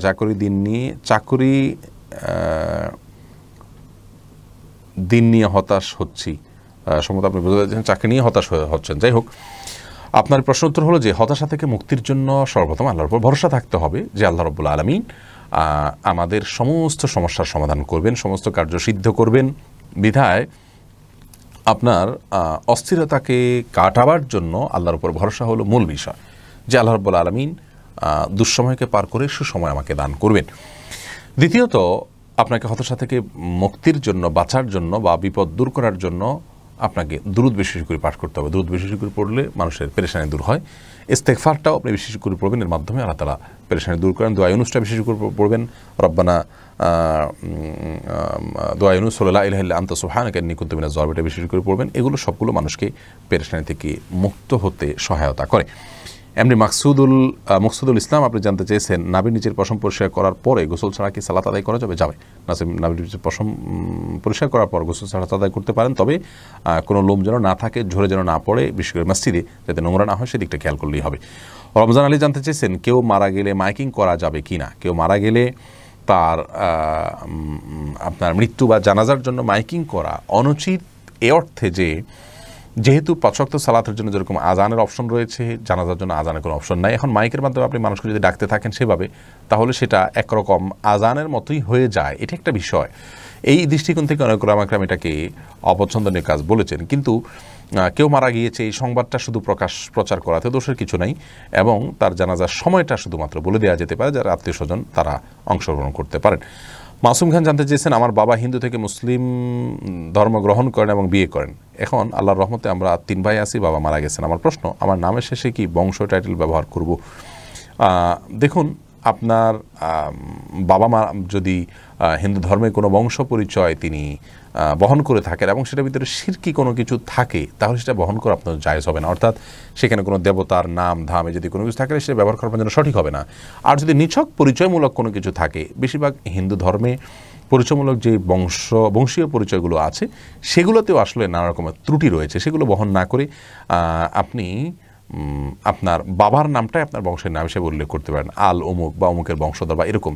আর সবচেয়ে বড় কথা হলো বংশের নাম নামের শেষে উল্লেখ থাকা, এটা কোনো আবশ্যক বিষয় নয়। এরপরে এমডি জাকির জানতে চেয়েছেন মা বাবা যদি সন্তানের প্রতি জুলুম করেন তাহলে সন্তানের কী করা উচিত? যেমন প্রবাসীদের উপরে সন্তান সবর করতে হবে। মা বাবার জুলুমের বিপরীতে সন্তান জুলুম করতে পারবেন না। আর যদি তার জন্য সবর করাটা কষ্টের হয়ে যায় তাহলে সেক্ষেত্রে অন্যদের মাধ্যমে মা বাবাকে সংশোধন করার চেষ্টা করতে হবে, তাদেরকে বোঝানোর চেষ্টা করতে হবে, নসিহত করার চেষ্টা করতে হবে, আল্লাহর কাছে দোয়া করতে হবে, সবর করতে হবে। এর বাইরে নিজে থেকে মা বাবার সবরের বিচার, জুলুমের বিচার করতে যাবেন না, সেটা তার জন্য জায়েজ নাই। এটা আল্লাহর পক্ষ থেকে বড় একটা পরীক্ষার জায়গা আসলে। এর বিনিময়ে আল্লাহ তাআলা জান্নাত দিবেন ইনশাআল্লাহ বিইذنিল্লাহ। এরপরে মিতুর রহমান আপনি জানতে চেয়েছেন ঔষধ কোম্পানিতে রিপ্রেজেন্টেটিভ হিসাবে জব করা জায়েজ হবে কি না। বোন মিতু, ঔষধ কোম্পানিতে রিপ্রেজেন্টেটিভ হিসাবে কাজ করা তো মৌলিকভাবে কোনো নাজায়েজ কাজ নয়। ঔষধ কোম্পানির বিভিন্ন পণ্যকে প্রচার করা এবং সেটাকে আপনার মার্কেটিং করা, এটা তো মৌলিকভাবে হারাম কোনো কাজ না। মুশকিল হলো যে এই রিপ্রেজেন্টেটিভকে ডক্টরদের উৎকোচ দিতে হয় এবং উৎকোচের বিপরীতে কোম্পানির ঔষধ লেখাতে হয়, আরও অনেক কাজ করতে হয় যে কাজগুলো আসলে নিষিদ্ধ। সেই কাজটা যদি তাকে করতে হয় তাহলে কোম্পানির এই কাজ করা তার জন্য জায়েজ হবে না, যেহেতু এই কাজটি নাজায়েজ কাজ, অন্যায় কাজ, গুনাহের কাজ, তা তিনি নিজে এটার সাথে জড়িত হতে হচ্ছে। এছাড়া কথার কথা একটা ঔষধের প্রচারণার জন্য বা ওইটার পরিচিতির জন্য তিনি যাচ্ছেন কিংবা ডিসপেন্সারিগুলোতে যাচ্ছেন, সেগুলোতে প্রচারমূলক কাজ করছেন, এই যদি কোনো কাজ করলে সেটা তো নিষিদ্ধ নয়, বা বিক্রি করছেন এরকম কোনো কাজ থাকলে সেটি নিষিদ্ধ নয়। তো আজকাল ঔষধ কোম্পানির রিপ্রেজেন্টেটিভ যারা, তারা আমরা যে বিষয়টি উল্লেখ করলাম সেটি তারা করতে হয়। আর যেহেতু করতে হয়, অতএব এই জব করাটা একজন মুসলিমের জন্য উচিত হবে না। আসমা আক্তার জানতে চেয়েছেন ভাত খাওয়ার সময় কথা বলা নাকি গুনাহ হয়, কতটুকু সত্য না বোন, এটি সঠিক কথা নয়। ভাত খাওয়ার সময় কথা বলার ব্যাপারে নিষেধাজ্ঞা কোনো দেশে কোথাও আসেনি। আমাদের দেশে অনেকে বলেন ভাত খাওয়া আর নামাজ পড়া সমান, অর্থাৎ সলাতের মতো এটা গুরুত্বপূর্ণ কাজ, সলাতেও কথা বলা যায়, এখানেও কথা বলা যায়, এটা আমাদের মন গড়া কথা, কোনো দেশে এরকম কোনো কথা বলা হয়নি। তবে হ্যাঁ, ভাত খেতে বসে একেবারে খুব বেশি অতিরিক্ত কথা বলে খাবার আপনার গলা আটকে যেতে পারে, নিজের কোনো ক্ষতি হতে পারে, এরকম করা উচিত নয়। এটা ডাইজেস্টের জন্য ক্ষতিকর, স্বাস্থ্যের জন্য ক্ষতিকর। আমাদেরকে ভালো করে চাবিয়ে খেতে হয় যে আমাদের স্বাস্থ্যের জন্য ভালো, অতএব আমার স্বাস্থ্যের জন্য ক্ষতিকর আমি যখন জানতে পেরেছি কোনো কিছুকে, ইচ্ছা করতে সেটা করা উচিত নয়। হ্যাঁ, দু চারটা কথা বলা, সালাম দেওয়া বা আসেন বসেন, হালকা পাতলা কথা বলাতে কোনো অসুবিধা নেই। আহনাফ এর আম্মু এই আইডি থেকে আপনি জানতে চেয়েছেন ক্রেডিট কার্ড কি হালাল। ক্রেডিট কার্ড সম্পর্কে একটি ভিডিও আমাদের এই পেজে রয়েছে, একজন ইসলামিক ফিন্যান্স বিশেষজ্ঞ আলেম সেটির উপরে বক্তব্য রেখেছেন, সেটি আপনি শুনে নেবেন। আপনাকে সে বিষয়ে আমরা অনুরোধ করছি। ক্রেডিট কার্ড এর চুক্তি যদি কোনো সুদী ব্যাংকের সাথে হয়ে থাকে, তাহলে চুক্তিটা যেহেতু সুদভিত্তিক চুক্তি হয়, সেজন্য সেটি আসলে ওই চুক্তিটাই নাজায়েজ হওয়ার কারণে ওইটা আপনার জন্য জায়েজ নয়। আর কিছু কিছু ক্ষেত্রে ক্রেডিট কার্ড ছাড়া কোনো উপায় থাকে না এবং ইসলামী ব্যাংকগুলোতে কোনো অপশন থাকে না, সেই ক্ষেত্রে নিরুপায় হিসাবে কোনো ব্যক্তি বিশেষের জন্য সীমিত পরিসরে জায়েজ হতে পারে। কিন্তু সে বিষয়ে বিস্তারিত জানার জন্য আপনাকে সে ভিডিওটা দেখার জন্য আমরা আবারও পরামর্শ করছি এবং আমাদের অ্যাডমিন ভাইদেরকে আমি অনুরোধ করব যাতে করে সেই সংশ্লিষ্ট ভিডিওটা বের করে লিঙ্ক দিয়ে দেওয়া হয়। মাসুদ হোসেন জানতে চেয়েছেন মায়ের পায়ের নিচে সন্তানের বেহেশতে কতটুকু সত্য। হুবহু এই কথা এভাবে আসেনি হাদিসে, অর্থাৎ মায়ের পায়ের নিচে সন্তানের বেহেশত এভাবে আসেনি। রাসূল আকরাম সাল্লাল্লাহু আলাইহি ওয়াসাল্লামের কাছে একজন সাহাবী এসেছেন, তিনি সম্ভবত জিহাদে যেতে চেয়েছেন। নবী সাল্লাল্লাহু আলাইহি ওয়াসাল্লাম বলেছেন তোমার মা আছে কিনা, বললেন হ্যাঁ বেঁচে আছে। তখন তিনি বললেন যাও তুমি তার সেবা করো, তার খেদমত করো, তার কাছে থাকো এবং সেটাই তোমার মাই তোমার জন্য জান্নাত। এই হাদিসের ভাষ্য অনুযায়ী বোঝা যায় যে মায়ের সেবা করাটাই জান্নাতে যাওয়ার মাধ্যম। অতএব মায়ের পায়ের নিচে জান্নাত, এই ভাষ্য আসলে হাদিসে এসেছে বলে আমার জানা নেই। এরপরে রক্তের সম্পর্ক ছাড়া ভাই বোন সম্পর্ক করা যাবে কি না। রক্তের সম্পর্ক ছাড়া আপনার অপরিচিত ভাই বোন অপরিচিত যারা আছে তাদেরকে ভাই বোন ডাকা এবং তাদেরকে আপনার ধর্মের ভাই বা এই জাতীয় নানা নামে ডাকার যে প্রবণতা আমাদের সমাজে রয়েছে, এটা সঠিক নয়। কারণ হলো এইভাবে আসলে আপনার রাসূল করিম সাল্লাল্লাহু আলাইহি সাল্লামের যুগেও কোনো কিছু ছিল না। আর তাছাড়া ভাই বোন মা বাপ এগুলো রক্ত সম্পর্কে আত্মীয়, এগুলো ডেকে বা নিজেরা মন গড়া কোনো পদ্ধতিতে আপনার এই ভাই বোন বা মা বাপ এগুলো বা রক্ত সম্পর্কে কাউকে স্থির করা উচিত নয়। তাছাড়া এই তথাকথিত ভাই বোনের সাথে অংশ মানুষ পর্দা করে না, অথচ আপনি যতই তাকে ভাই বোন ডাকেন, যতই ধর্মের ভাই বোন ইত্যাদি বলেন, এগুলো সবগুলো কিন্তু আপনার তার শরিয়ার যে পর্দার বিধান আছে সেটা থেকে আপনাকে মুক্ত করে দেয় না, যার কারণে এগুলা করা জায়েজ নাই। যাই হোক, এটা আমাদেরকে খেয়াল রাখতে হবে যে ভাই বোন ডাকা যেতে পারে এমনি ভাই বোন, প্রত্যেক মুসলিম ভাই, প্রত্যেক মুসলিম নারী বোন, এই হিসাবে ভাই বোন বলা যেতে পারে। কিন্তু ভাই বোনের মতো করে তাদের সাথে সম্পর্ক স্থাপন করা, তাদের সাথে আপনার পর্দার বিধানকে আপনার রহিত মনে করা, এগুলো ভুল। এস এম ইমরান জানতেছেন, আমার মা এবং চাচিদেরকে পা ধরে সালাম করতে পারবো কি না? ভাই ইমরান, পা ধরে সালাম করা সম্পর্কে আমাদের বক্তব্য রয়েছে, আমি সেটা আপনাকে দেখে রাখার জন্য পরামর্শ দিচ্ছি। আর আসলে সালাম হবে মুখে, পা ধরে কোনো সালাম নয়। তাছাড়া পা ধরে সালাম দেওয়ার কোনো শিক্ষা ইসলাম আমাদেরকে দেয়নি। কপালে চুমোর কথা এসেছে শ্রদ্ধা ভরে মুরব্বীদেরকে, এর বাইরে পায়ে সালাম দেওয়ার কথা নেই। পায়ে চুমো দেওয়ার কথা কোনো গণনা পাওয়া যায়, সেগুলো দাইফ এবং দুর্বল সূত্রে বর্ণিত। আদবুল মুফরাদে কয়েকটা হাদিস পাওয়া যায়। অতএব পা ধরে সালাম দিবেন না, আসসালামু আলাইকুম মুখে বলবেন। এছাড়া ভালোবাসা প্রকাশে হাতে চুমো দিতে পারেন, অন্য কোনো পদ্ধতি অবলম্বন করতে পারেন। পা ছুঁয়ে সালাম দিবেন না। এটা আমাদের সমাজে আসলে হিন্দুদের মধ্যে যে কদম আপনার পদধূলি নেওয়ার প্রবণতা ছিল, সেখান থেকে কদম বসি এসছে আমাদের মধ্যে, সেখান থেকে পা ছুঁয়ে সালাম করার এই বিষয়টি এসছে, যেটি আসলে সুন্নাহ থেকে প্রমাণিত নয়। আফরোজা মিতা জানতে চেয়েছেন, হজ করার সামর্থ্য আছে কিন্তু অসুস্থ, কি করতে পারি? হজ করার যদি সামর্থ্য থাকে, এরপরে যদি আপনি অসুস্থ, আল্লাহ মাফ করুক, হজ করার সামর্থ্য আছে তারপরেও যদি আপনি অসুস্থ থাকেন, তাহলে সেক্ষেত্রে আপনি কোনো ব্যক্তিকে, যদি আপনার অসুস্থ এমন হয় যে কখনো অসুস্থ হওয়ার সম্ভাবনা নেই, স্থায়ী অসুস্থ, তাহলে কোনো ব্যক্তিকে আপনি দায়িত্ব দিতে পারেন, টাকা পয়সা দিতে পারেন, যাতে করে তিনি হজ করে আসতে পারেন, সাথে বদলি হজ করতে পারেন। নাদিম মাসুদ পিয়াস আপনি জানতে চেয়েছেন, প্রাতিষ্ঠানিক বই কেনার কথা বলে ধর্মীয় বই কিনে পড়লে কোনো পাপ হবে কিনা? প্রাতিষ্ঠানিক বই কেনার কথা বলে বা একাডেমিক বই আপনার কেনার কথা বলে ধর্মীয় বই কিনে পড়লে এটা এক ধরনের প্রতারণা হবে। এটা কেন করতে যাবেন? এটা করা উচিত হবে না। মুসলমান প্রতারণা করতে পারেন না। আপনি প্রয়োজনীয় বই বলতে পারেন, এই বইটা আমার লাগবে, এটা আমার পড়তে হবে, দরকার, এরকম বলতে পারেন, ঘুরিয়ে বলতে পারেন। কিন্তু প্রাতিষ্ঠানিক বই, অর্থাৎ আমার স্কুলের এই বইটা লাগবে, মানে কলেজের এই বইটা লাগবে, এটা বললেন, অথচ কিনলেন ধর্মীয় বই, তাহলে আপনার কথা দুরকম হলো। আর মুসলমান এভাবে দুরকম কথা বলতে পারেন না। হাবিব আদনান জানতে চেয়েছেন, আমার মনের ভিতর খারাপ কিছু আসে, আমি যদি না করি তাহলে পাপ হবে কিনা? মনের ভিতরে শুধুমাত্র এসেছে, মুহূর্তের ভিতরে আপনি আবার নিজেকে অন্যদিক ফিরিয়ে নিয়েছেন নিজের মনটাকে, তাহলে আপনার কোনো গুনাহ হবে না। আর যদি খারাপ কিছু আপনি জল্পনা, কল্পনা এবং পরিকল্পনা আঁটেন, খারাপ কিছু যদি মনে মনে করতে থাকেন, ভাবতে থাকেন, ভেবে আপনি মজা নেন, তাহলে সেক্ষেত্রে আপনার গুনাহ হবে। আর যদি কোনো খারাপ কাজ করবেন বলে পরিকল্পনা করেন কিন্তু কাজটা না করেন, তাহলে গুনাহ হবে না। তাহলে তিনটা অপশন আমরা পেলাম। মনের ভিতরে কোনো খারাপ কাজের চিন্তা ভাবনা এলো, আসার পর আপনি সেই খারাপ কাজটি মনের ভিতরে চিন্তা আসার সঙ্গে সঙ্গে যখন আপনার মধ্যে আসলো, তার কিছুক্ষণের মধ্যে আপনি এটাকে সাথে সাথে এড়িয়ে ফেললেন। কথার কথা, বাজে কোনো চিন্তা আসছে কোনো মেয়ে মানুষকে নিয়ে বা অন্য কাউকে নিয়ে, সাথে সাথে আপনি নিজেকে অন্য চিন্তা মগ্ন করে ফেললেন, ইস্তেগফার করে নিলেন, ইনশাআল্লাহর কারণে গুনাহ হবে না। এটাকে হাজেস বলা হয়। অন্তরে আসলো আর চলে গেল, এটা আপনার নিয়ন্ত্রণের বাইরে। এজন্য আল্লাহ তাআলা আপনাকে এর জন্য গুনাহগার সাব্যস্ত করবেন না। দ্বিতীয়ত হলো, মনের ভিতরে আপনার কোনো বাজে চিন্তা আসলো, সেটাকে আপনি মনের ভিতরে নিজে নিজে স্মরণ করে করে মজা নিলেন মনে মনে, তাহলে আপনি এটা গুনাহের কাজ করলেন। কারণ অন্যকে নিয়ে বিশেষ করে জেনার বিষয়গুলো আমরা বলতে পারি যে অন্যকে নিয়ে মনে মনে আপনি জেনা করলেন, মনে মনে আপনি কল্পনা জল্পনা করলেন ইচ্ছাকৃতভাবে, তাহলে আপনি গুনাহে লিপ্ত হলেন, এটা গুনাহ হবে। আর যদি এমন হয় যে আপনি কোনো একটা গুনাহ করবেন, পরিকল্পনা করেছেন, আপনি চুরি করবেন, ডাকাতি করবেন, মিথ্যা বলবেন, প্ল্যান করেছেন, কিন্তু পরে সেটা করেন নাই, তাহলে সেক্ষেত্রে আপনাকে আল্লাহ রাব্বুল আলামিন গুনাহগার হিসেবে সাব্যস্ত করবেন না, যেহেতু আপনি সেই কাজটি করেন নাই, বরং আপনি কাজটা থেকে ফিরে আসার কারণে একটা সওয়াব পাবেন, যেমনটি হাদিসে বর্ণিত হয়েছে। তাহলে তিনটা ক্যাটাগরি আমরা পেলাম। এরপরে যে প্রশ্ন আমি দেখতে পাচ্ছি, তাহসিন নাজনীন আপনি জানতে চেয়েছেন, মেয়ে সন্তানকে কত বছর পর্যন্ত বুকের দুধ পান করানো যাবে? এ বিষয়ে দুটি মত রয়েছে বোন। একটি মত হলো, অনেক ওলামায়ে কেরাম মনে করেন যে মেয়ে সন্তানকে দুধ যতদিন মনে চায় ততদিন পান করানো যাবে, কারণ কোরআন হাদিসে কোনো সময়সীমা আসলে ওইভাবে বেঁধে দেওয়া হয়নি যে এরপরে দুধ পান করানো যাবে না। কিন্তু আল্লাহ রাব্বুল আলামিন কোরআনে কারিমে বলেছেন যে হাওলাইনি কামিলাইনি লিমান আরাদা আন ইউতিম্মা রাদাআ, অর্থাৎ যারা মায়েরা তাদের সন্তানকে দুধ দিচ্ছেন, তারা 2 বছর দুধ দিবেন যদি তিনি দুগ্ধদানের সময়টাকে পূর্ণ করতে চান।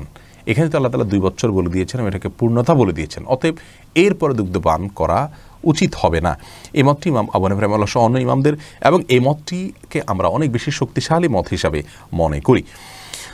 তাছাড়া আমি যতটুকু আপনার এ বিষয়ে জানতে পেরেছি যে চিকিৎসা বিজ্ঞানও বলে যে এরপরে বয়স্ক হয়ে গেলে, বয়স বেড়ে গেলে, তারপরে আর শিশু মায়ের দুধ পান করলে সেখানে সে উপকারিতা আসলে আর থাকে না। তো সব মিলিয়ে এই মতটাকে আমরা বেশ শক্তিশালী মত হিসাবে মনে করছি। তাহসিন নাজনীন আপনার প্রশ্ন উত্তর গেল। এমডি জাহিদুল ইসলাম আপনি জানতে চান অন্তঃসত্ত্বা মহিলার আল্ট্রাসোনোগ্রাফি করা যাবে কিনা? যাবে, কোনো অসুবিধা নেই। আল্ট্রাসোনোগ্রাম করতে যে কোনো নিষেধাজ্ঞা আছে এমন কোনো কথা নেই। মোহাম্মদ আব্দুল আজিজ জানতে চেয়েছেন আমি যেখানে কাজ করি সেখানে দাঁড়িয়ে রাখার অনুমতি নেই, আমি এখন কি করব? ভাই আব্দুল আজিজ, আপনি যেখানে আছেন সেখানে দাঁড়িয়ে রাখার অনুমতি না থাকলে সেই জায়গাটাকে চেঞ্জ করবেন যদি আপনার সে সুযোগ থাকে। আর যদি কোনোভাবে চেঞ্জ করার সুযোগ না থাকে, আপনি মাত্র কথার কথা বিদেশে গেলেন, অনেক টাকা খরচ করে গেলেন, এখন চেঞ্জ করলে আপনার অনেক ক্ষতিগ্রস্ত হতে হবে এবং সেটা আপনি সামলাতে পারবেন না, তাহলে আপনি যত দ্রুত সম্ভব, যতদিন এর মধ্যে আপনি এই বিপদসীমা পার করে আপনি এটাকে ছেড়ে দেওয়ার মতো জায়গায় যেতে পারেন সেই চেষ্টা আপনি করবেন, করে ছেড়ে দিবেন। কারণ আমি আমার আল্লাহর কোনো নির্দেশ, রাসূল আকরাম সাল্লাল্লাহু আলাইহি ওয়াসাল্লামের কোনো নির্দেশ যদি পালন করতে না পারি, তাহলে সেই জায়গায় সে অবস্থানে থাকা একজন মুমিন হিসাবে, একজন ইমানদার হিসাবে, আখিরাতের প্রতি বিশ্বাস আছে, জান্নাতের প্রতি বিশ্বাস আছে, সেই মানুষ হিসেবে আমাদের জন্য এটা করণীয় নয়, এই উচিত নয়। এমনি ইমরান হোসেন জানতেছেন জন্ম নিয়ন্ত্রণ কী কী কারণে করা যায়? ইমরান হোসেন, এই বিষয়ে আমরা অনেকবার বলেছি। জন্ম নিয়ন্ত্রণ করার জন্য জন্ম নিয়ন্ত্রণ জায়েজ হওয়ার জন্য কয়েকটি শর্ত রয়েছে। তার মধ্যে প্রথম শর্ত হলো স্থায়ী পদ্ধতি হতে পারবে না, লাইগেশন বা এই জাতীয় পদ্ধতি, স্থায়ী কোনো পদ্ধতি হতে পারে না, অস্থায়ী পদ্ধতিতে জন্ম নিয়ন্ত্রণ করতে হবে। দ্বিতীয় শর্ত হলো জন্ম নিয়ন্ত্রণটা সন্তানকে কি খাওয়াবো বা আমার রুটি রুজি কম এই চিন্তা থেকে হতে পারবে না। যদি সাময়িক কোনো অসুবিধার কারণে, যেমন স্ত্রীর শারীরিক অক্ষমতা বা যে পরিবেশ আছে সেখানে সন্তান মানুষ করার মতো নাই, বা তাদের জন্য এই মুহূর্তে সন্তানকে লালন পালন করাটা কষ্টের হবে, এই জাতীয় বিষয়গুলো থাকে, তাহলে সেগুলোর ভিত্তিতে জন্ম নিয়ন্ত্রণ করা জায়েজ রয়েছে। এরপরে ভাই আবদুল্লাহ, আপনি জানতে চেয়েছেন যে সুনামগঞ্জে হিন্দুদের উপরে হেফাজত নেতাকর্মীদের আক্রমণের বিষয়ে আপনার বক্তব্য কী? দেখুন, এই বিষয়ে আমরা ইতিপূর্বে একটি প্রশ্নের উত্তরে কিছু কথা বলেছি এবং আবারও বলছি আমরা অত্যন্ত স্পষ্টভাবে, ইসলাম কোনোভাবেই একজন মানুষের অন্যায়ের কারণে অন্যদের উপরে চড়াও হওয়া এবং মানুষের ঘরবাড়ি ভাঙচুর করা, এভাবে এটাকে সমর্থন করে না। ইসলামের নামে কেউ যদি করে থাকেন, তিনি আদৌ আসলে কোনো আলেম ওলামা নাকি আলেম ওলামার ছদ্মবেশী, সেটিও দেখতে হবে। যদি আলেম ওলামাও করে থাকেন, কোনো মাদ্রাসার ছাত্রও করে থাকেন, সেটি অন্যায় এবং সেটাকে অবশ্যই বিচারের আওতায় আনতে হবে। কোনো ব্যক্তিকে আক্রমণাত্মক কথা বলার কারণে, কোনো আলেমকে কেউ আক্রমণ করলো, কথা বলল, তখন আক্রমণকারী বা সেই বাজে উক্তিকারীর উপরে চড়াও হতে হবে, এরকম শিক্ষা ইসলাম আমাদেরকে দেয়নি। এবং ইসলামের ইতিহাসে বহু বড় বড় মনীষীদের ব্যাপারে এরকম বহু আক্রমণ হয়েছে, কেউ এরকম করেননি। এবং আমি যতটুকু জানি, যার ব্যাপারে মন্তব্য করেছে তিনি নিজেও এটার বিরুদ্ধে প্রতিবাদ করেছেন। বিধায় এই কাজ যদি কেউ করে থাকেন, সেটা ষড়যন্ত্রমূলক করলে সেটাও অন্যায়, আর যদি কেউ এটাকে সরল মনে করে থাকেন, তথাকথিত আবেগের নামে করে থাকেন, সেটাও অত্যন্ত ঘৃণ্য কাজ, জঘন্য কাজ, যেটার বিচার হওয়া উচিত। কিন্তু আমরা সংবাদ মাধ্যমগুলো থেকে যা দেখেছি, সেখানে কিছু ঘর বাড়িতে হামলা করা হয়েছে, কিন্তু কোনো ব্যক্তিকে হত্যা বা আহত করা এরকম কোনো সংবাদ আমার নজরে পড়ে না, যদি আমি ভুল না দেখে থাকি। আর তৃতীয়ত, সেখানে বিষয়টাকে যেভাবে বড় করে দেখানো হচ্ছে, আমাদের দেশে কিন্তু এ ধরনের ঘটনা তো দূরের কথা, এর চেয়ে বড় বড় ঘটনা অহরহ হয়ে থাকে। অতএব এটাকে এত বড় করে দেখানো বিশেষ কোনো উদ্দেশ্যে করা হচ্ছে কিনা, সেটা একটা প্রশ্নার্হ বিষয়। কিন্তু আমরা প্রতিবাদ জানাচ্ছি এবং এটার বিচার প্রার্থনা করছি। ইসলাম এটাকে সমর্থন করে না। একজন মুসলিম হিসাবে অন্য ধর্মের মানুষ যারা আমাদের দেশে বসবাস করছে, তাদের সাথে শান্তিপূর্ণ সহাবস্থানের কথা আমাদেরকে বলে। অতএব এখানে কারা উস্কানি দিয়েছেন, কারা করেছেন না করেছেন, সে বিষয়গুলো খুঁজে বের করা দরকার এবং এটাকে আমরা অবশ্যই নিন্দনীয় ঘটনা হিসেবে উল্লেখ করছি। এবং সেই সাথে আবারও বলছি যে ঘটনার পূর্বাপর, ভেতরের কাহিনী, এসবগুলো অনুসন্ধান করে বের করে আনা সংশ্লিষ্টদের দায়িত্ব এবং কর্তব্যের মধ্যে পড়ে। এরপরে যে প্রশ্ন আমি দেখতে পাচ্ছি, রহিমা আক্তার জানতে চেয়েছেন পান খাওয়া কি? বোন রহিমা, পান খাওয়া এটাকে ইসলাম শরীয়তের দৃষ্টিকোণ থেকে হারাম বলার কোনো কারণ নেই, যদি সে কেউ নর্মাল শুধু পান খায়।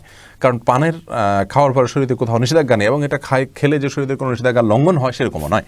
তবে পানের সাথে যখন জর্দার ব্যবহার হবে, জর্দা খাবেন, তখন জর্দা যেহেতু তামাক, বেশিরভাগ জর্দাই, অতএব ওই তামাক বিশিষ্ট জর্দা খাওয়া একজন মুসলমানের জন্য জায়েজ নাই, কারণ সেটা নেশা উদ্রেককারী।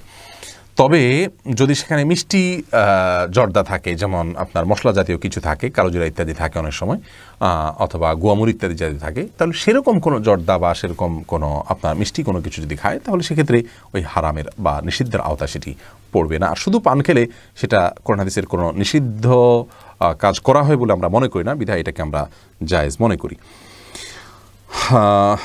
এরপরে ইমরান শরীফ বিলাস, আপনি জানতেছেন নামাজের সামনে আয়না থাকলে কি নামাজ হবে? নামাজের সামনে আয়না থাকলে নামাজ হয়ে যাবে, কিন্তু আয়নার দিকে তাকিয়ে তাকিয়ে নামাজ পড়া উচিত নয়। আপনি যদি আপনার দৃষ্টিকে নামাজের এরিয়ার মধ্যে রাখতে পারেন, উপর দিকে না থাকেন, আয়নার দিকে না থাকেন, তাহলে নামাজ হয়ে যেতে পারে। কিন্তু যদি মনে হয় যে না, আয়নার সামনে থাকলে আমার মন সেদিকে চলে যাবে, নিজের দিকে তাকাবো, চেহারা দেখবো, এরকম আশঙ্কা আছে, তাহলে কোনো একটা কাপড় চোপড় দিয়ে তার সামনে নামাজ দাঁড়াবেন, অথবা একটু ডানে বামে দাঁড়াবেন, যাতে করে বরাবর আয়নার সামনে না হয়, আপনি যেন নিজেকে দেখতে না পান।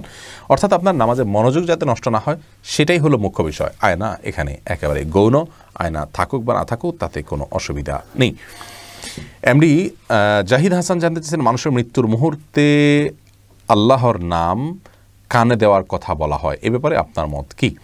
মৃত্যুর মুহূর্তে আল্লাহর নাম কানে দেওয়ার কথা বলা হয়নি, আসলে তালকিনের কথা হাদিসে বলা হয়েছে। লাক্কিনু মাউতাকুম, রাসূল আকরাম সাল্লাল্লাহু আলাইহি ওয়াসাল্লাম বলেছেন, তোমাদের মৃতদেরকে মৃত্যুর আগ মুহূর্তে তালকিন করো। তালকিনটা কি? তালকিনটা হলো মৃত্যু মুখে পতিত ব্যক্তিকে তা দূরে থেকে, কিছুটা কাছাকাছি থেকে, দূরে বলতে একেবারে কানের কাছে গিয়ে নয়, সাধারণ দূরত্বে থেকে তাকে শুনিয়ে শুনিয়ে আশহাদু আল্লা ইলাহা ইল্লাল্লাহ ওয়া আশহাদু আন্না মুহাম্মাদান আবদুহু ওয়া রাসূলুহু ওয়া লা ইলাহা ইল্লাল্লাহ মুহাম্মাদুর রাসূলুল্লাহ, এভাবে বলা, একটু তাকে শুনিয়ে শুনিয়ে, যাতে করে শুনে তিনি ফলো করতে পারেন। যেহেতু মৃত্যুর আগ মুহূর্তে শয়তানের সাথে মানুষের প্রচণ্ড রকমের লড়াই হয়, অনেক মানুষ বেঈমান হয়ে মারা যায়। আমি ব্যক্তিগতভাবে এক ব্যক্তিকে আমার জীবনে দেখেছি যে মৃত্যুর সময় তিনি সারা জীবন মসজিদে গিয়েছেন, অনেক ভালো কাজও করেছেন, কিন্তু এই ভদ্রলোকের মৃত্যুর সময় আমি তার পাশে ছিলাম এবং আমি দেখেছি যে তিনি বলছেন যে এই যে লোকটা আমাকে কালিমা পড়তে নিষেধ করছে, এরকম কিছু একটা দেখাচ্ছেন দরজার দিকে, এবং এসব বলতে বলতে তিনি মারা গেলেন। তো মৃত্যুর সময় শয়তানের সাথে মানুষের লড়াই হয়ে থাকে, এই লড়াইয়ে যাতে মানুষ টিকে থাকতে পারে, জন্য তাকে শুনিয়ে শুনিয়ে তার পাশ থেকে তালকিন করা, এটুকু জায়েজ আছে। তার কানে কানে গিয়ে বলা নয়, আবার তাকে অনেকে বলতে বলে যে আপনি বলেন, এভাবেও বলা যায় না। কারণ তাকে আপনি ওই টাইমে বলতে বললে মৃত্যুর যে কষ্ট, সে কষ্ট এবং যন্ত্রণার মধ্যে কষ্টের শরীরে সে বিরক্ত হয়ে এটাকে ডিনাই করে বেঈমান হতে পারে, সেজন্য তাকে বলার জন্য বারবার বাধ্য করা উচিত নয়। মোহাম্মদ তাওহিদুল ইসলাম জানতেছেন, শ্বশুরবাড়িতে 3-4 দিন থাকলে কি কসর নামাজ পড়তে হবে নাকি স্বাভাবিকভাবে সব রাকাত পড়তে হবে? ছেলে যদি শ্বশুরবাড়িতে যায়, সেখানে বেড়াইতে যাচ্ছেন, মেহমান হিসাবে আসেন, অতএব আপনার কসর নামাজ পড়তে হবে, যেহেতু আপনি সেখানে অধিবাসী নন। মেয়ে মানুষ যদি শ্বশুরবাড়িতে যান, সেখানে যদি স্বামীর আলাদা ঘর থাকে, বাড়ি থাকে, সংসার থাকে, তাহলে সেখানে পূর্ণ নামাজ পড়বেন তিনি, এবং স্বামীর অধীনে থাকেন, সেই হিসাবে তিনি পরিপূর্ণ নামাজ পড়বেন। এরপরে শাফাতুন নবী মিথুন, আপনি জানতে চেয়েছেন, মাসিক বন্ধ রেখে কি রোজা নামাজ রাখা যাবে? একটু জানাবেন। মাসিক বন্ধ রেখে রোজা নামাজ করতে পারেন, যদি কোনো মেডিসিন ব্যবহার করলে এটা বন্ধ হয় এবং সেটা যদি পার্শ্ব প্রতিক্রিয়া না থাকে, ক্ষতির কারণ না হয়। কিন্তু আমরা যতটুকু জানি যে এগুলো স্বাভাবিক প্রক্রিয়াকে বাধাগ্রস্ত করলে কিছুটা হলেও শরীরের ক্ষতি হয়। তো শরীরের ক্ষতি করে আসলে এই ধরনের কাজ করা এটা অনুচিত কাজ, কিন্তু রোজা রাখা যাবে, কোনো অসুবিধা নেই, মানে হারাম হবে না। এরপরে দিন ইসলাম আইডি থেকে আপনি জানতে চেয়েছেন, স্বামীর জন্মদিনে স্ত্রী ফুল দিয়ে শুভেচ্ছা জানানো বা কোনো উপহার দেওয়াতে ইসলামের শরীয়তে কোনো নিষেধ আছে কিনা? জন্মদিন উদযাপন করা যেহেতু ইহুদি খ্রিস্টানদের কালচার সংস্কৃতি, সেজন্য এটাকে আমাদের অ্যাভয়েড করা উচিত, এটা করা উচিত নয়। অতএব স্বামী হোক স্ত্রী হোক, একে অন্যকে ফুল দিয়ে শুভেচ্ছা জানানো বা বিশেষভাবে উদযাপন করা উচিত নয়। জাস্ট ওই দিনের স্মরণ হলো, একটু ভালো লাগা কাজ করলো, বা একটা আলোচনা পর্যালোচনা হলো, এতে কোনো অসুবিধা নেই। কাজী রিয়াজউদ্দিন জানতে চেয়েছেন, যে শিক্ষা প্রতিষ্ঠানে সহশিক্ষা চালু আছে, সে সকল শিক্ষা প্রতিষ্ঠানের চাকরির বিধান কি? যদি আপনাকে সেখানে পর্দার বিধান লঙ্ঘন করতে হয়, তাহলে সেক্ষেত্রে আপনার জন্য সেখানে সেই চাকরি করা জায়েজ নেই। আর যদি সেই প্রতিষ্ঠানে আপনি পর্দার বিধান লঙ্ঘন করা ছাড়া কোনো পদে চাকরি করতে পারেন, তাহলে সেটি আপনার জন্য জায়েজ হবে। মাহবুব হোসেন জানতেছেন, নামাজে পাগড়ি পড়লে কি সওয়াব বেশি হয়? না, নামাজে পাগড়ি পড়লে সওয়াব বেশি হয় মর্মে একটা হাদিস রয়েছে, সে হাদিসটি বিশুদ্ধতার মানদণ্ডে উত্তীর্ণ নয়। আব্দুল্লাহ নায়ন জানতে চেয়েছেন, যে মেয়ে দাড়ি পছন্দ করে না তাকে বিবাহ করা যাবে কিনা? যে মেয়ে দাড়ি পছন্দ করে না, সে তো দিনকে পছন্দ করে না, আর দিনকে পছন্দ করে না এরকম মেয়েকে বিয়ে করা যাবে না। নবী সাল্লাল্লাহু আলাইহি ওয়াসাল্লাম বলেছেন, ফাজওয়ার বিজাদের দিন, বিয়ে করার ক্ষেত্রে ধার্মিক ছেলে মেয়ে পাত্রপাত্রীকে বিয়ে করে তোমরা জেতার চেষ্টা করবে। এরপরে তানিয়া বিনতে ফাতেমা জানতে চেয়েছেন, ফ্লোরে বাচ্চারা প্রসাব করলে সেটা শুকিয়ে যাওয়ার পর সেখানে নামাজ আদায় করা যাবে কিনা? একবারে ছোটো বাচ্চা যদি হয়, দুধের বাচ্চা যদি হয়, ছেলে বাচ্চা হয়, তাহলে সেক্ষেত্রে তো অসুবিধা নেই, যদি দুর্গন্ধ না থাকে বিশেষ করে। আর যদি আপনার বাচ্চা দুধের পাশাপাশি অন্য খাবার খাওয়া শুরু করেছে এরকম হয় এবং পেশাব করে ফ্লোরে, তাহলে সেক্ষেত্রে দুর্গন্ধ থাকলে সেখানে সালাত আদায় করবেন না, করা যাবে না। উচিত হলো সেখানে একটু পানি ঢেলে দেওয়া, কমপক্ষে একটু পানি ঢেলে দিলেও তারপরে সালাত আদায় করা যাবে। আর যদি কোথায় করেছে এটা আপনি ধরতে না পারেন এবং শুকিয়ে যায় এবং কোনো আলামত না থাকে, তাহলেও সালাত আদায় করা যাবে। এরপরে জান্নাত রাফা জানতে চেয়েছেন, অর্গান ডোনেশন ইসলামের দৃষ্টি কি জায়েজ? এটা কারোর প্রয়োজন হলে তাকে দেওয়া যেতে পারে শরীরের কোনো অঙ্গ, কিন্তু আপনার এটাকে ট্র্যাডিশন বানানো যে আমি পচে গেলেই যাবো, অতএব এগুলা কবর নিয়ে লাভ কি, কাউকে না কাউকে দিয়েন, কোনো প্রতিষ্ঠানকে দান করে যাওয়া, এই ট্র্যাডিশন করা জায়েজ না, এটা মানবতার অপমান। আমিনুল ইসলাম জানতে চাইছেন, আমি সপ্তাহে 3 দিন থাকি সিলেটে, 4 দিন থাকি ঢাকায়, এখন আমি কি মুসাফির না মুকিম জানতে চাই। আপনি যদি ঢাকা এবং সিলেট দুই জায়গায় আলাদা বসবাসের ঠিকানা থাকে, সেটা একটা ম্যাচ হতে পারে। আপনার যদি সেখানে ভাড়া একটা রুম নেওয়া থাকে বা ঠিকানা থাকে নিজস্ব, তাহলে উভয় জায়গাতে আপনি মুকিম এবং স্থায়ী বাসিন্দা, উভয় জায়গাতে আপনি পূর্ণ সালাত পড়বেন। অন্যথায় যেখানে আপনি মূলত বাসিন্দা সেখানে পূর্ণ সালাত পড়বেন, আর অন্য জায়গায় আপনি মুসাফির হিসাবে থাকবেন যদি সেখানে এসে হোটেলে থাকেন, একবার এক হোটেলে বা এক জায়গায় আপনাদের ফিক্স কোনো থাকার জায়গা না থাকে। এমনি মাসুদ রানা জানতে চাইছেন, খেতে বসলে কেউ যদি আমাকে সালাম দেয় তখন আমি কি সালামের উত্তর দিতে পারবো কিনা? পারবেন, কোনো অসুবিধা নেই। সাকিবুল ইসলাম অনেক এর প্রশ্ন হলো, হাঁটুর উপরে কাপড় উঠে গেলে ওযু থাকবে কিনা? ওযু থাকবে, কিন্তু মানুষের সামনে কাপড় উঠে গেলে সেটি সতর খোলা হয়, বিধায় সেটা গুনাহের কাজ, কিন্তু ওযু থাকবে, ওযুর সাথে সম্পর্ক নেই। ফাজলে রাব্বি জানতেছেন, মসজিদে নেই এমন কোনো স্থানে 4-5 জন বন্ধু থাকলে আর কারো যদি সহি কোরআন না জানা থাকে তাহলে একা একা সালাত আদায় করতে হবে কিনা? যদি সবাই অশুদ্ধ সালাত তেলাওয়াতকারী হন, কারোরই তেলাওয়াত শুদ্ধ না হয়, তাহলে অশুদ্ধদের ইমামতে অশুদ্ধ একজনে করতে পারেন, কোনো অসুবিধা নেই। আল মাহমুদ জানতেছেন, ইংরেজি সাহিত্য পড়ানো কি হারাম? না, ইংরেজি সাহিত্য পড়ানো হারাম হবে কেন?